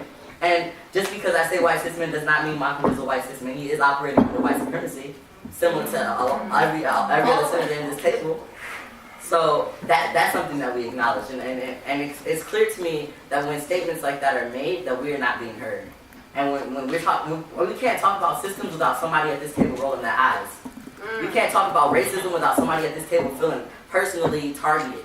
We can't talk about sexism without somebody feeling they're being attacked just for being a man. I ain't attacking you for being no man. We're attacking you because you're being sexist. Let's be real about these things and let's be accountable to the things that we do. And I think that this proposal specifically will hold every senator accountable whether we do a secret ballot or not. Everyone here who is present and who has whatever story will understand how Senate operates from here and on. I will continue Stack Burning and then... Sakura has a clarifying question. Yes. Who said the word sabotage? And I want that answer to be... From the person who said it? I believe the person who said it is sabotage. We don't want something that you believe it was. We want an actual answer. Direct response. Okay, so like I said that... I believe you. Wait, guys, can you say that? Or Stand up. Stand up. Who said it? Who said it? I think they're... Sit, please. This is making me very uncomfortable. I'm very uncomfortable as well. I Oh, apologize. I'm sorry. Yes, I'll answer the question with facts, please. Who said it? Next to Jesse. How about I stand up? I didn't say it. I wasn't even there. I'm a damn. No, not you. Oh, okay. It wasn't me. All right, well, have a seat. Have a seat. We will remain on stack. Have a seat. Who's Jesse's?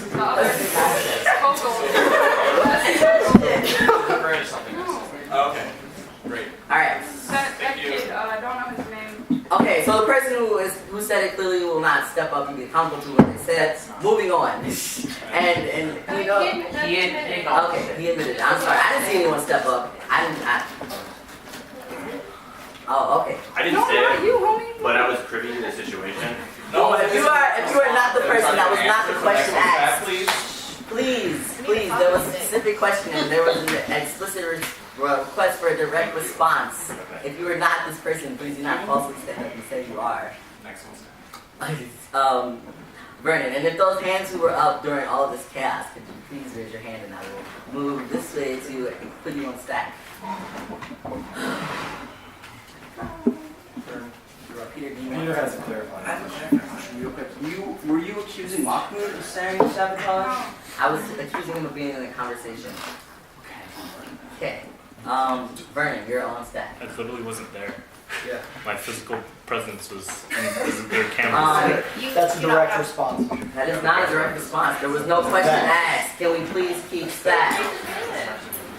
Okay. Well, as we see who consistently breaks the bylaws and performs the process of Senate multiple times.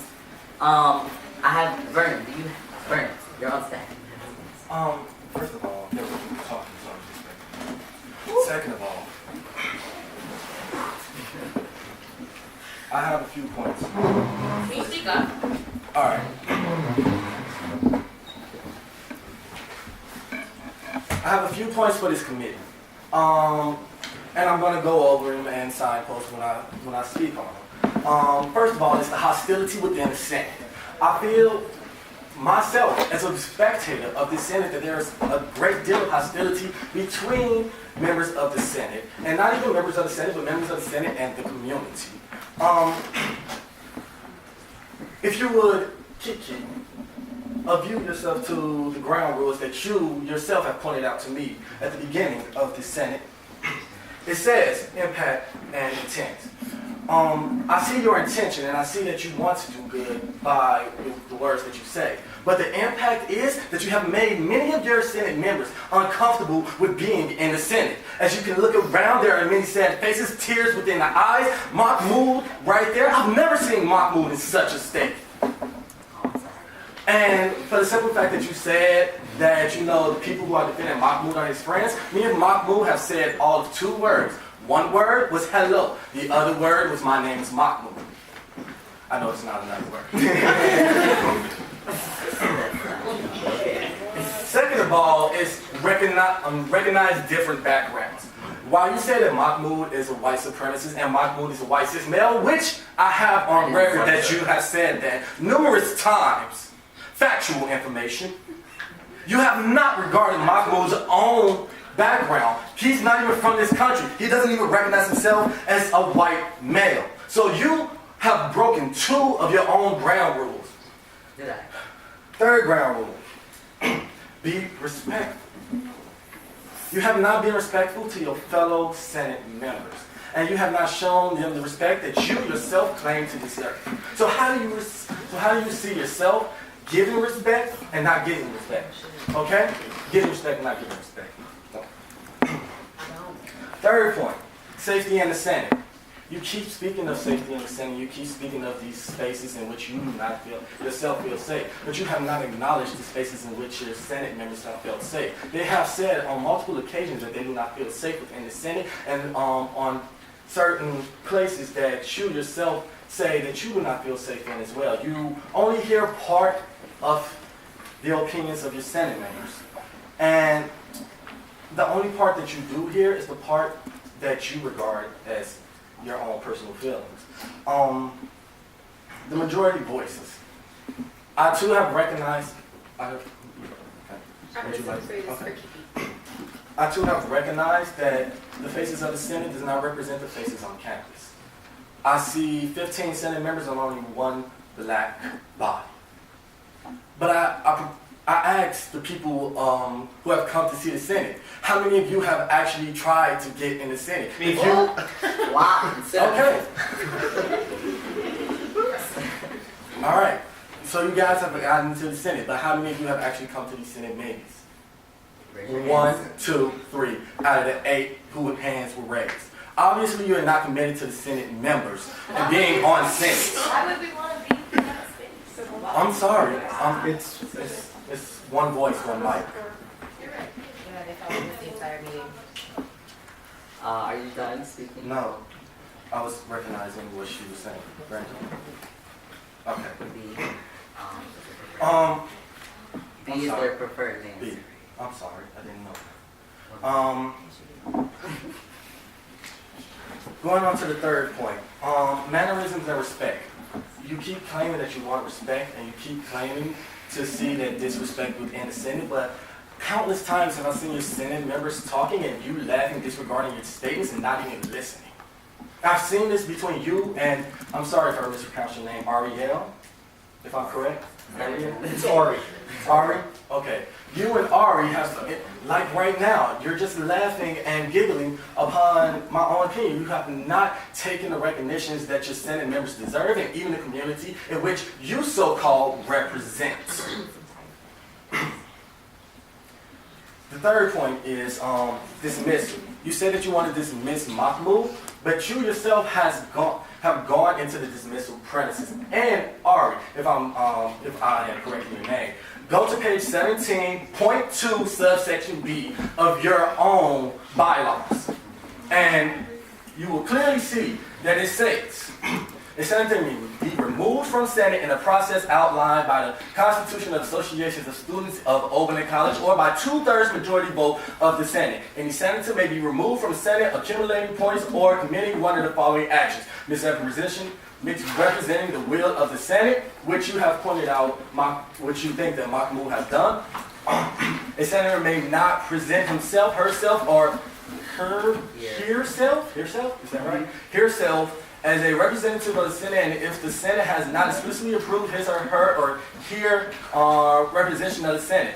Cause 2, unfairly favoring or persecuting any student or groups of students. You have persecuted cis males and even white cis males and even other students of color. You have gone beyond what Senate has approved of you doing. You have shown favoritism to certain groups, and you have, sorry, my mouth is dry.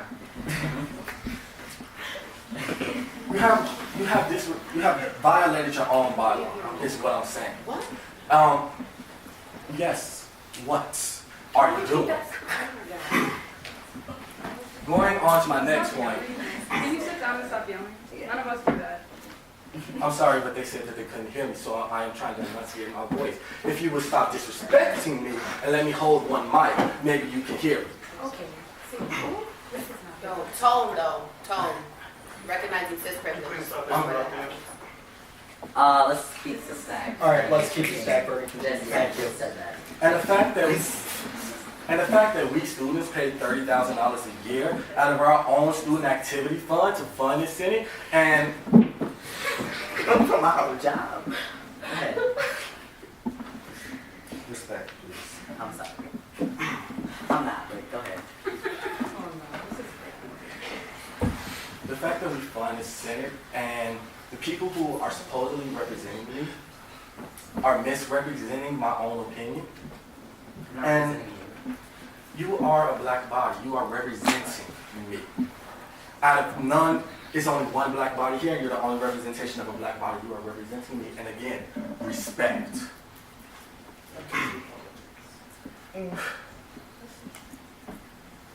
The fact that students aren't getting anything done in their lives is something, and I'm referring to Student Senate, because there are so many things, so many problems, so many discussions that we can have within Student Senate, and with the fact that, I'm going to say it right now, it looks like a witch hunt for one senator. It's taking up so much time that could be better used for student health care, that could be better used for the actual demographics on campus, and why aren't so many minority students getting into campus through actual enrollment and not scholarship foundations. The fact that,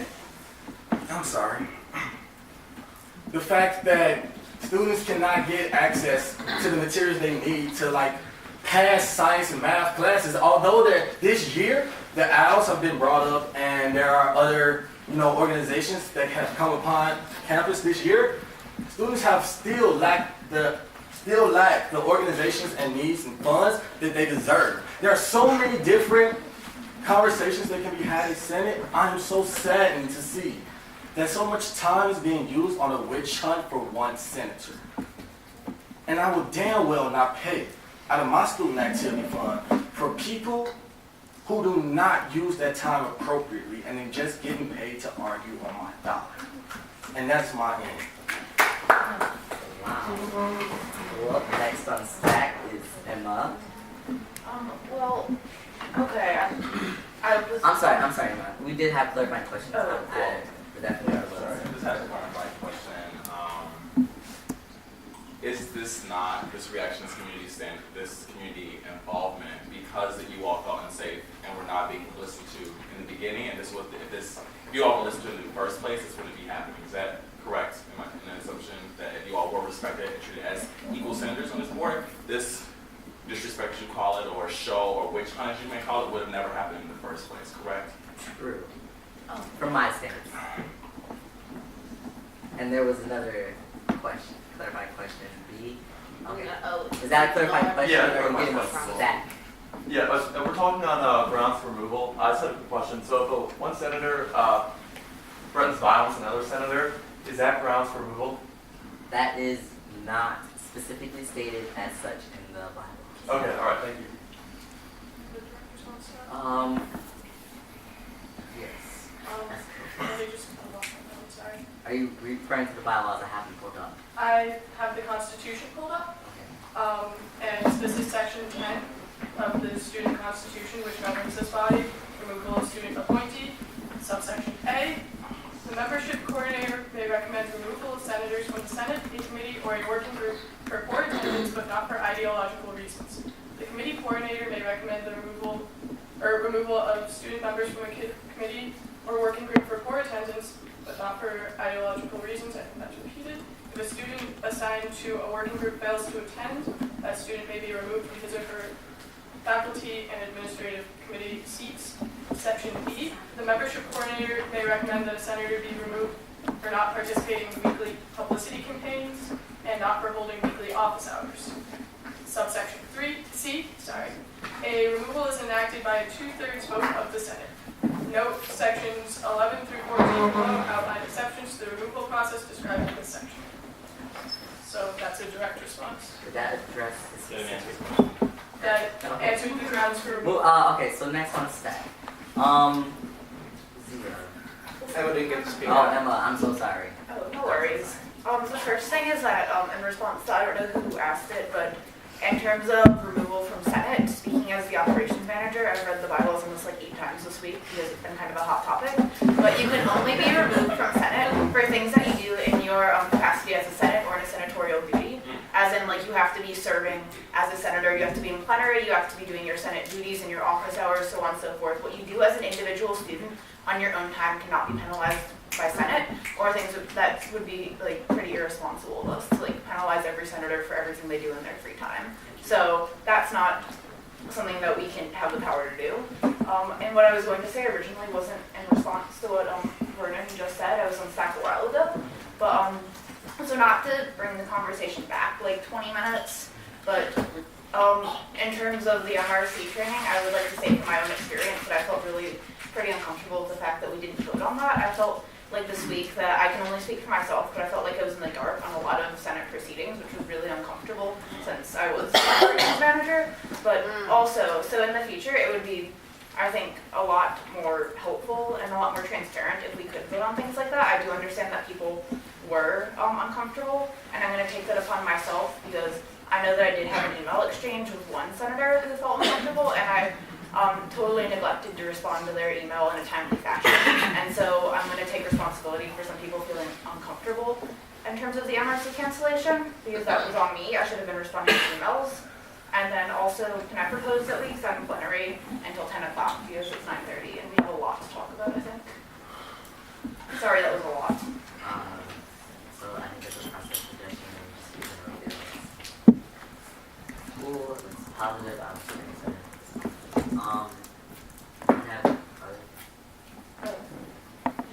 I propose we extend plenary. Okay, so that passes 2-1. 10, okay. We should take Andrew's advice. We should all take a deep breath real quick. It's getting very tense. And I just want to bring this conversation back. It's gone in a lot of directions. I want to speak on the basis of facts. You know, I do trust my fellow senators, and there's been 3 or 4 now that have said the MRC recommended we cancel the training session. Again, if we're talking on the basis of facts, there's no representative for the MRC. There's no email from the MRC confirming this, therefore we don't have all the facts. Therefore, I'm going to refer to the proposal put on the table. If we're putting a proposal to dismiss someone based on an occasion where there are no facts, we don't have all the facts, that is really presumptuous. That is really inappropriate. And it goes against any sense of process in this body. Furthermore, I'm going to end there. Thank you. Jesse, you are next on stack. Here, you are next on stack. Alright, so I'm not going to say I'm not Mahmoud's friend. I am Mahmoud's friend. And I think that gives me the ability to actually speak to his character because I actually know him to some extent, so I don't just assume everything. I actually know to some extent who he is. Not as well as Jesse, not as well as a hell of a lot of other people, but I know who he is. I think this is ungrounded and frankly pretty inappropriate, and I think the fact that you're also assuming that our bylaws are written by white cis men is something that you don't know is true. The Senate has been dissolved since the 70s, rebuilt. Major senators I know, Matthew Harris, person of color. A.D. Hogan was transgender, and these people were major influential senators. So I love what I'm saying, it's so funny. You shouldn't make those assumptions. You should actually think about the case and what's going on. Right. And yeah, I'm going to stand up for Mahmoud. I'm going to stand up for everyone. Because if I think that somebody is going after somebody in an unfair way, then I'll defend anyone because I'm not okay with that no matter who it is. Sarah, you are next. Clarifying question. Were you there for Kiki and Ari when they felt uncomfortable? Yes or no? Which context? When they felt uncomfortable, when they voiced that in the plenary that we all heard, were you there voicing your opinion and how you wanted to support them? Yes or no? Yes or no? No one was threatening them. Moving on. That is an answer enough for that response. Sarah, you're next on stack. Process. You have to do a bottom of stack. That's, you can just say me off stack. Are you sure? Yeah, I can go on that outside. I believe, and I do not know your name, but you next, you have your name. Courtney. Next on is Clark. Clark. Hi, Yes. my name's Clark. You were on stack. I'm a second year. I use male pronouns. And I just wanted to speak for a second. Wait, quick question. When you say use male pronouns, which pronouns specifically do you use? Him, his, he, him, his, yeah, sorry. Thank you. And so I want to just speak for a second about the context of the sabotage, because I was there when it happened. We were leaving astronomy class.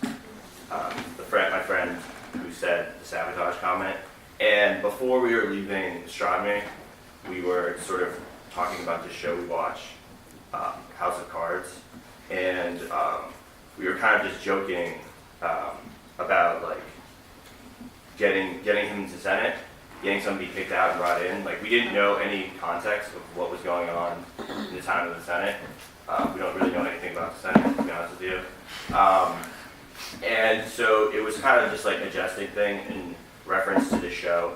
It wasn't in reference to anything that happened in the Senate because, quite frankly, we didn't at the time, we didn't know what was going on. So it was like purely a joke in reference to a TV show. Clarifying question. Is there any reason you singled out the one black and one trans person on Senate?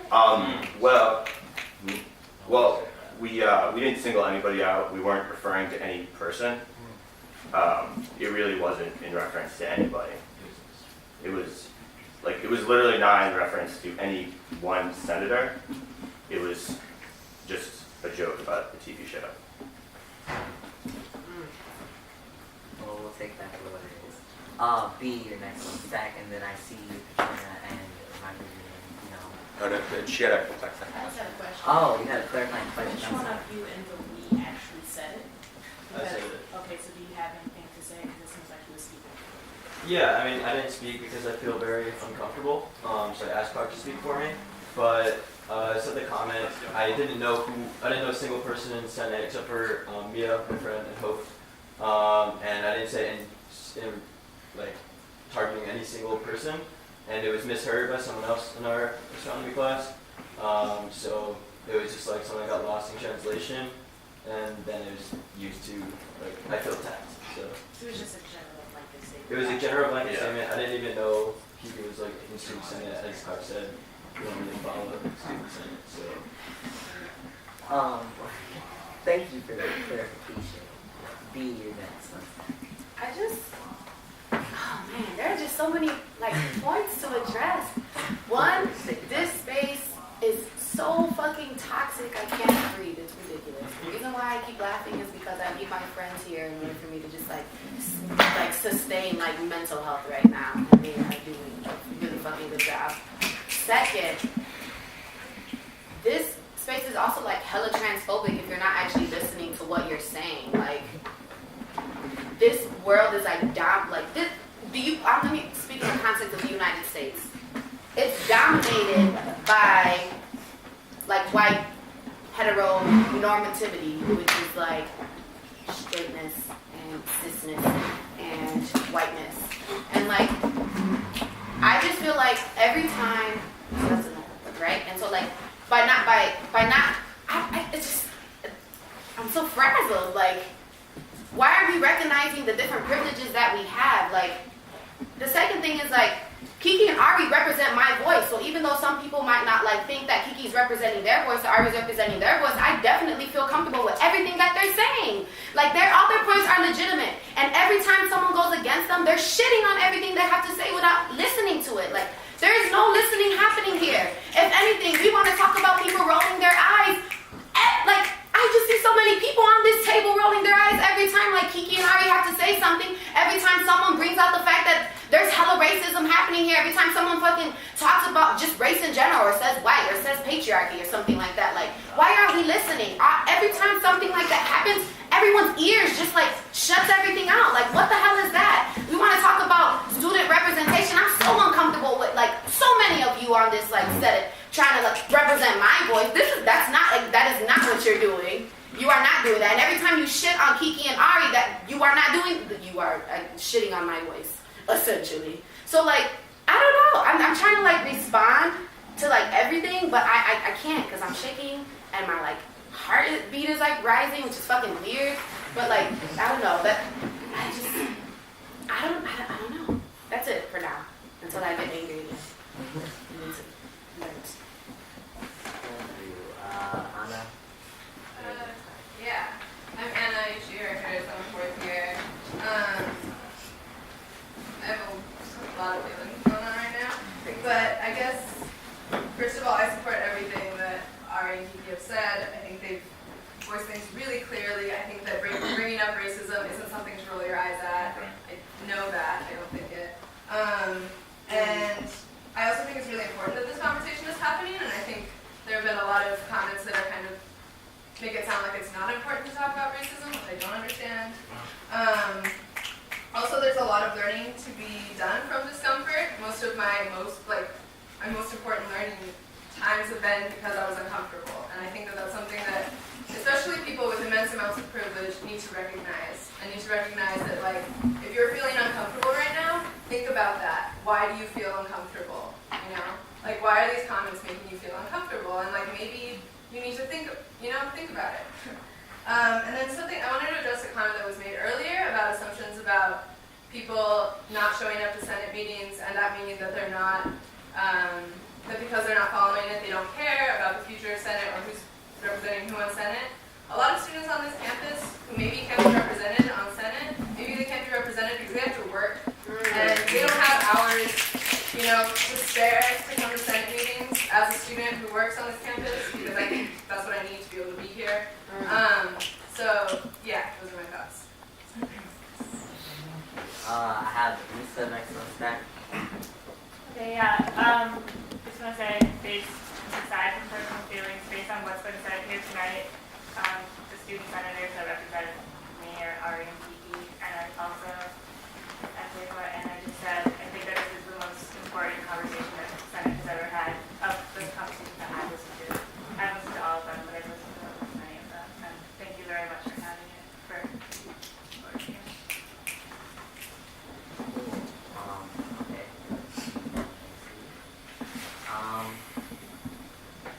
I have myself the next one stack, but I see the people on stack who haven't spoken yet, so Milo. Yeah, I just wanted, the question that was raised earlier about whether it's grounds for dismissal of a senator to threaten someone with violence, that I just think everyone needs to take a minute to acknowledge that almost all of the comments being made by senators are coming from racism, which is violence, and that is needs to be considered when you're talking to people in your capacity as a senator in this room. And I also just want to commend Ari and Kiki for putting up with this every day, and for taking the time to be here and to represent people who don't feel represented. But please just acknowledge that when you say racist things, that is a form of violence, and that takes a toll on people. And think before speaking. Joelle. Hi, I'm Joelle. I'm a third year. I have no particular background. There are a lot of thoughts, but I'll stick to 4. First, I just want to acknowledge that we're talking a lot about safety, and I see your ground rules up, but no one has acknowledged among the senators that one of your senators, a woman of color, has not been in the room for the past 45 minutes.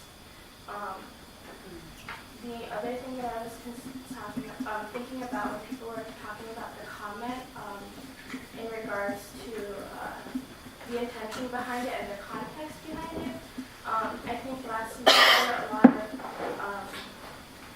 a lot of articles and publicity following March 4th where we're framing it as a hoax, or framing it as trolling, or framing it as a practical joke.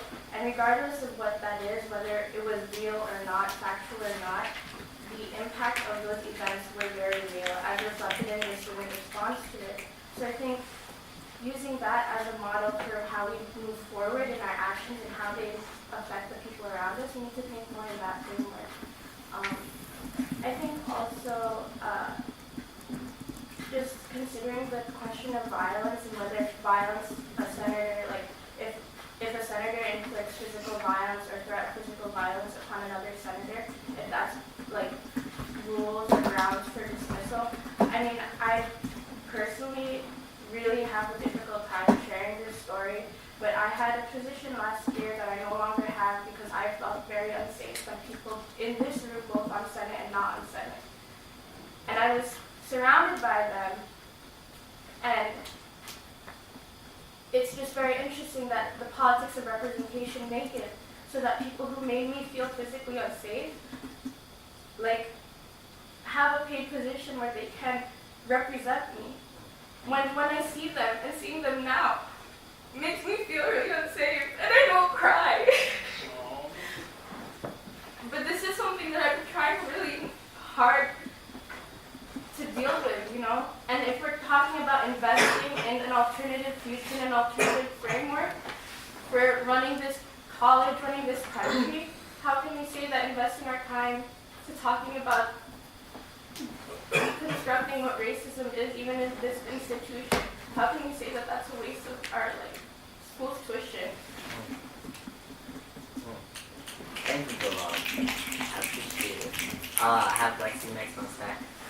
Hi, I'm Lexi. I used to hear in high school for a year. I see a lot of people kind of jumping to support each other, and I guess I want to say first that I don't know most of you on the Senate, so I'm in a unique, position since I haven't been around very much. I do know a few Senate members as friends. Kiki and Ari are my friends, and I just want to say that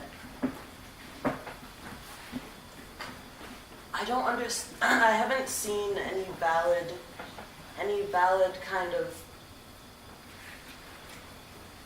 aid given to Mahmoud other than people saying I'm his friend. I can say for my friends that I trust in their politics. I believe in their politics. I'm fine with them representing me.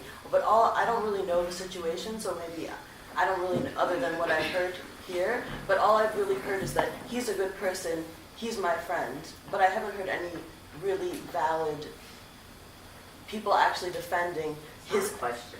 People defending what actually took place. You know, I think that people have brought up the fact that he's broken a rule twice and manipulated people maybe who didn't know the rules quite as well.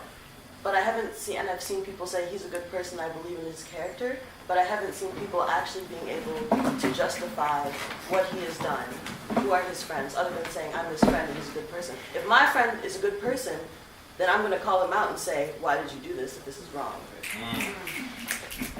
There was no questions here. Thank you if you would like to go on stack. They have to be factual in nature, but anyways, we have. This is factual.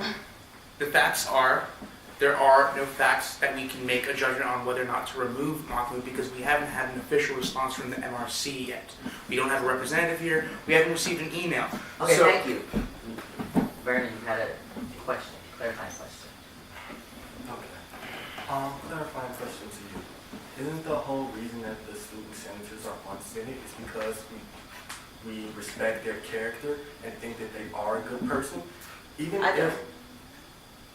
Okay, that was the answer to your clarifying question. Peter, clarifying question. First of all, I wasn't done. I need you to respect me. Okay? Be respectful. I'm sorry, but you are not... Your clarifying question is not directed at Kiki. I'm sorry. I was just... You were a little angry.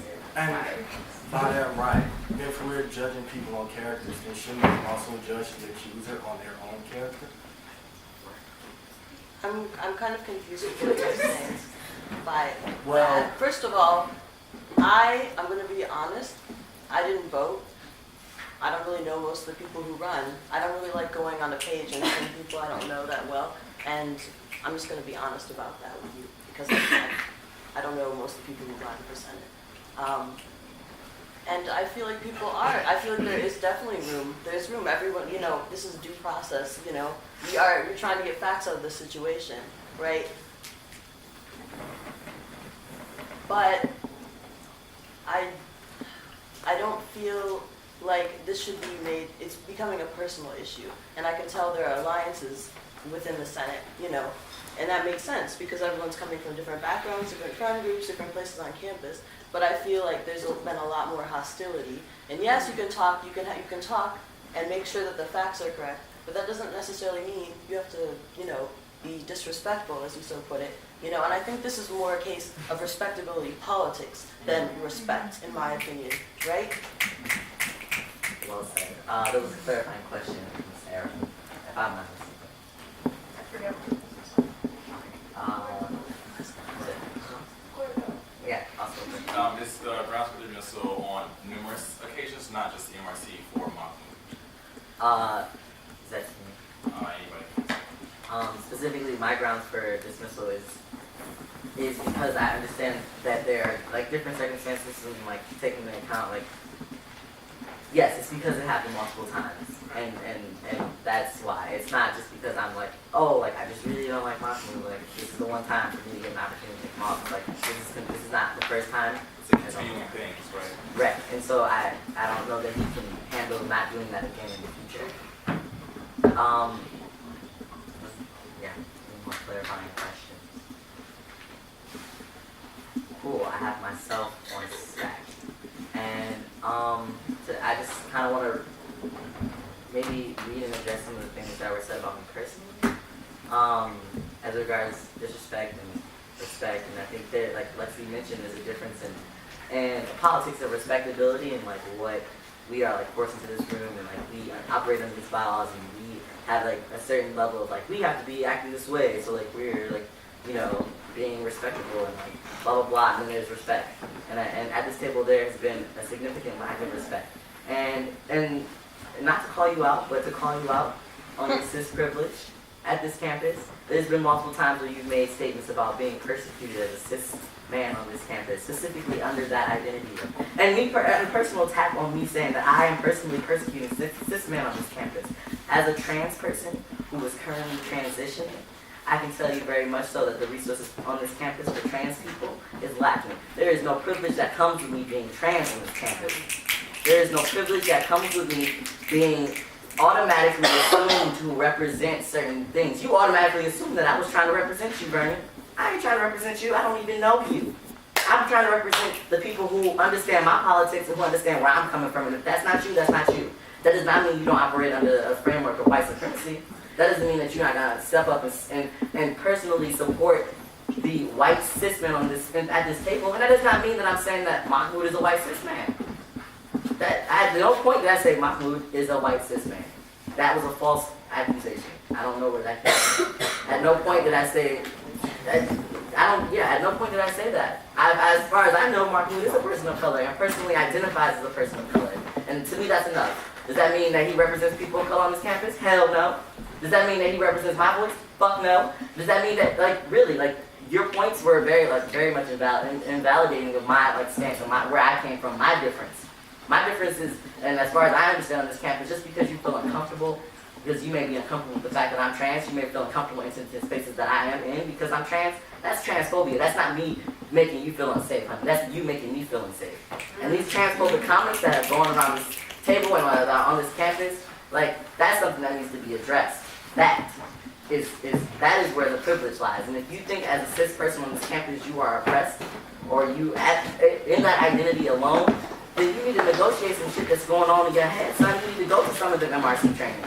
Just because you're black does not mean you're absolved of all this privilege, honey. It does not. And everyone at this table needs to recognize that. We all come from certain places of privilege. Me being at this table right now is a place of privilege. You know? Me being on this campus is a place of privilege. And I'm not afraid to be called out on those things. But don't mistake me being loud as a trans person and me taking this opportunity and this platform speaking from my experience as a black trans person on this campus as me having privilege because of those identities. It's in spite of those identities. And that needs to be recognized. I have a direct. I'm not done speaking, honey, and it's multiple times that you cut me off. Where you cut me off when I've had a direct response to what you had to say, and don't do it again. And when I have something, when I pause, when I say you can speak, then that's when you can speak. But right now is not the time. Right now I'm still speaking. Thank you. Respect. We're talking about respect.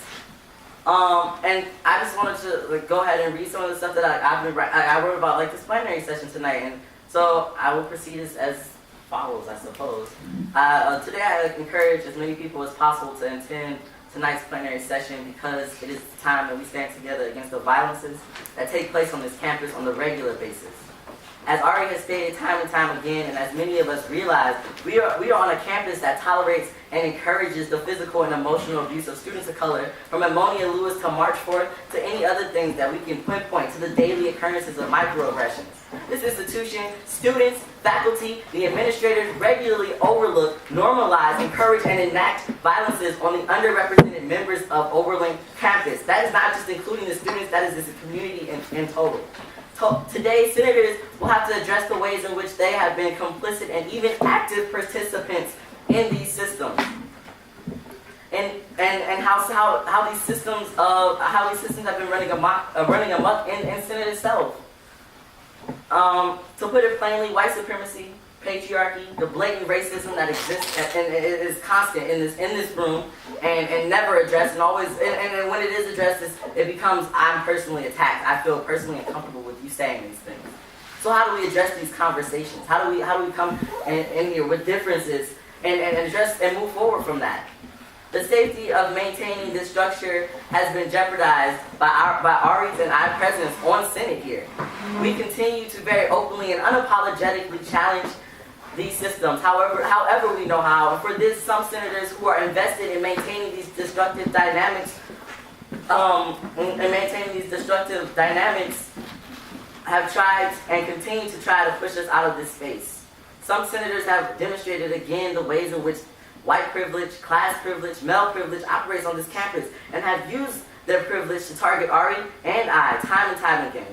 I need students and senators to hold these senators accountable, whether it's through our bylaws, whether we pass this proposal. I need y'all to know, honestly.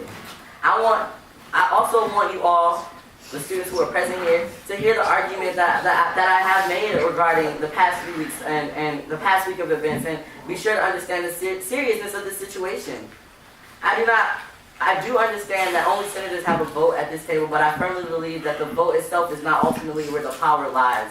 We all have voices, and I encourage everyone to speak up and out against the injustices that take place at this school, but more specifically, the injustices that take place at this table. I cannot emphasize enough how critical everyone's voice is to change. And honestly, I came into this space assuming that I would begin by addressing a conspiracy to remove Senator Ariana Gill from Senate. To me, this is absolutely unacceptable and out of line. It mirrors a very similar story of another student of color who once attended Oberlin College. Her name was Ammonia Lewis. She was falsely accused of poisoning 2 white students and was then captured and viciously beaten by a white mob. After the charges against her were dropped, Lewis escaped to Boston, Massachusetts, and she never graduated from Oberlin College. She never got justice in that way. When it comes to protecting the interests and ensuring the safety of white students on this campus, people go above and beyond, even if that means at the cost of black and brown students' safety on this campus. When students of color are made to feel unsafe, we are left to defend ourselves. That is why I have called on you guys. That is why I have reached out to all of you. Ari and I have been threatened, and I trust y'all, and I trust y'all, and only y'all to have our backs, to stand with us and once again fight the great fight. The senators have the institutional power, but some senators have institutional power behind them. But I'm not afraid, because there will be witnesses to this violence. There will be voices combined that will be louder than mine and Ari's alone to tell this story. Now Oberlin College prides itself on being the first institution to admit black students and the first institution to admit women. But just because you admit these students does not mean you accept them. And this has been shown time and time again, and Ammonia Lewis's story is a very good example of that, and I'm sure we all can share stories of when this has been relevant to us as students of color on campus, as underrepresented students on campus.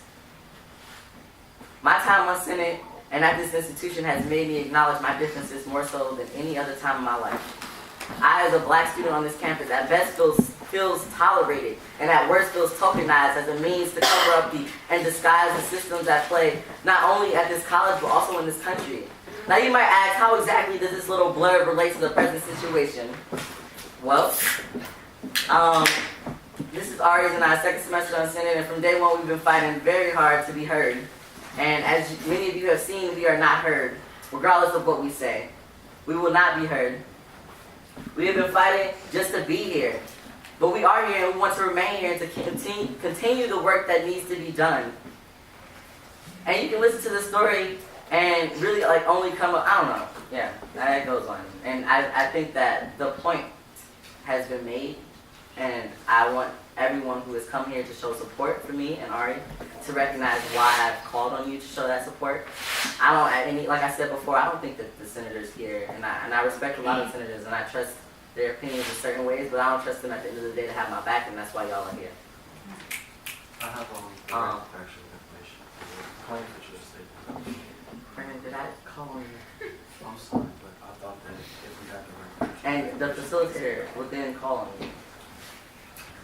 There is a such thing as direct response to comments, Yes, it's in the bylaws, but only if I mean, it's kind of weird, we normally don't even do that, so I'm kind of sorry I brought it up, but technically, yes, there is direct response to comments, but only if you can eliminate something that they have said, and you can completely add factual information that will improve the conversation. Can you do that? Okay, I also propose to extend plenary to 10:30. Again, the ways in which it operates. I'm not sure. That's probably suggestion. I think it's one person should do now. You don't have to stay if you're on Senate. Actually, I would request, and please request that some Senate members stay. Just because what I have, I feel is the recognition of the community of Oberlin and why I felt that I was represented by people. not being supposed to. We cannot speak Plenary, so I can't really do anything. Sorry, y'all. I'm free after this. If y'all want to come talk to me, if y'all have concerns, that is everybody in the room, not just like my homies out there saying, come talk to me. I'm open.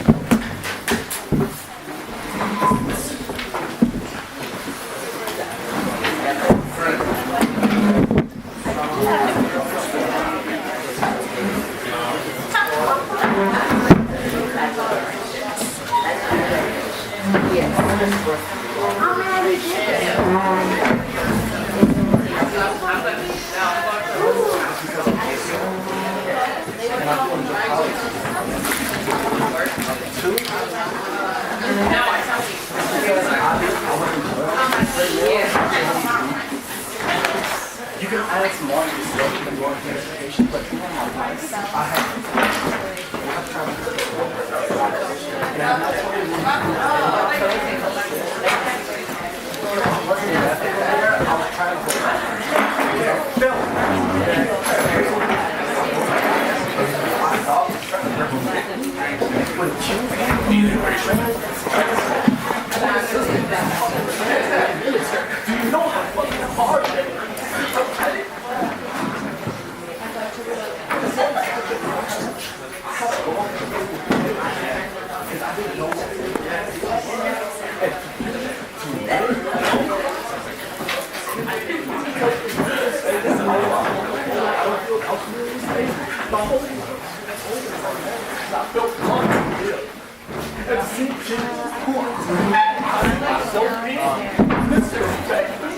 and say to my kids, because of what I chose to be.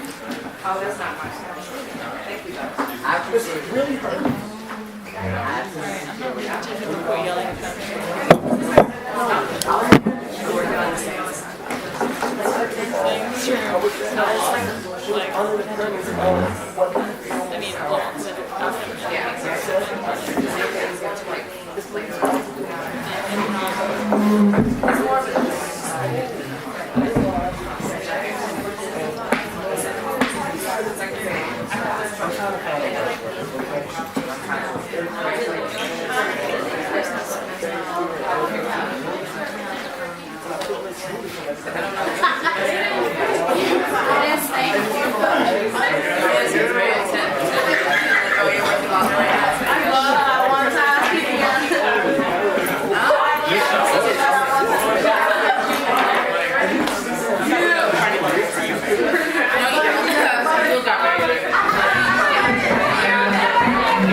You know how hard it is for me to fuck I know.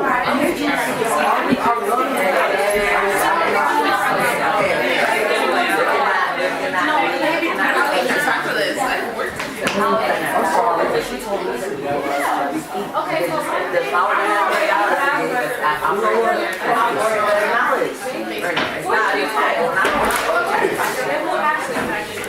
I pour my heart out to you, and you sit here and smirk and have my damn opinion? Fuck you, I know that everybody has. Absolutely. Okay, see, that's what I thought when we first started together. Because I'm so appreciative. We was just trying to feel like he was inspired. Was like that. Have you seen anybody else tripping? They didn't have this shit heard for how long? And I'm so very that's all I'm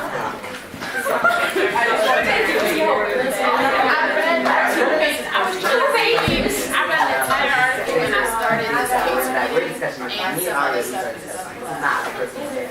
And so I actually have no. I know that's what I had to do. No, I started Thank you for expressing your opinions. What do you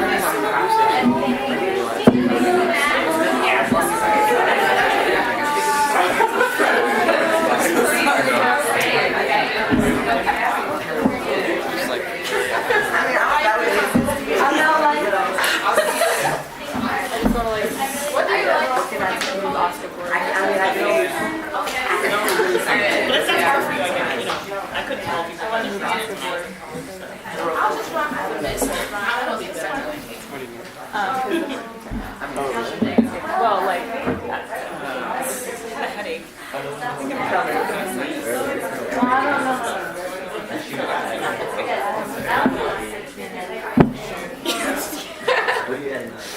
Those are exactly the words to fit this. It was a lot of fun. Yeah, I gotta go. Okay, then. It's been Eric, is this something No, I think I've really been thinking about it all day. I even have a whole book. I mean, I haven't for it because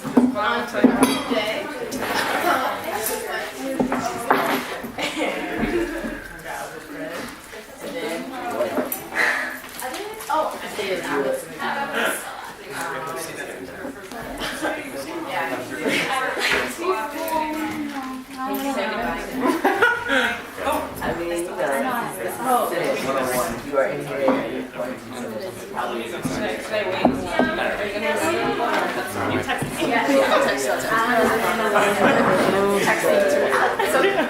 I need somebody level 4.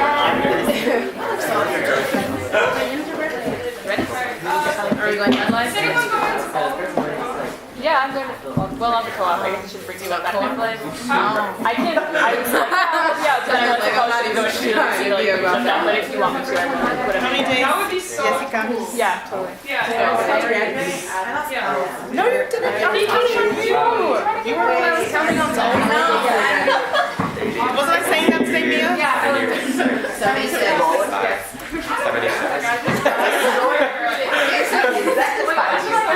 No, not you.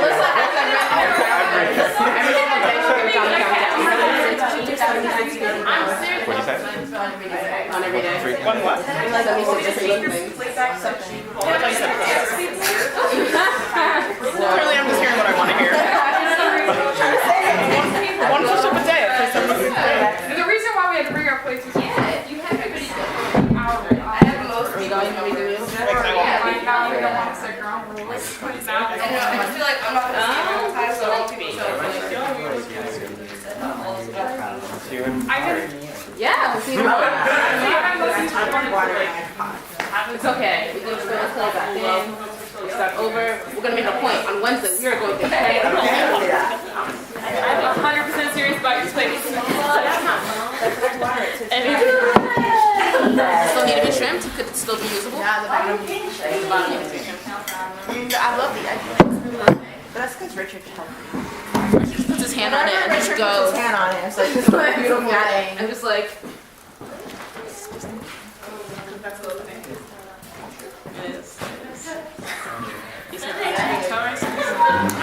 how are you? Oh, yeah. I mean, yeah.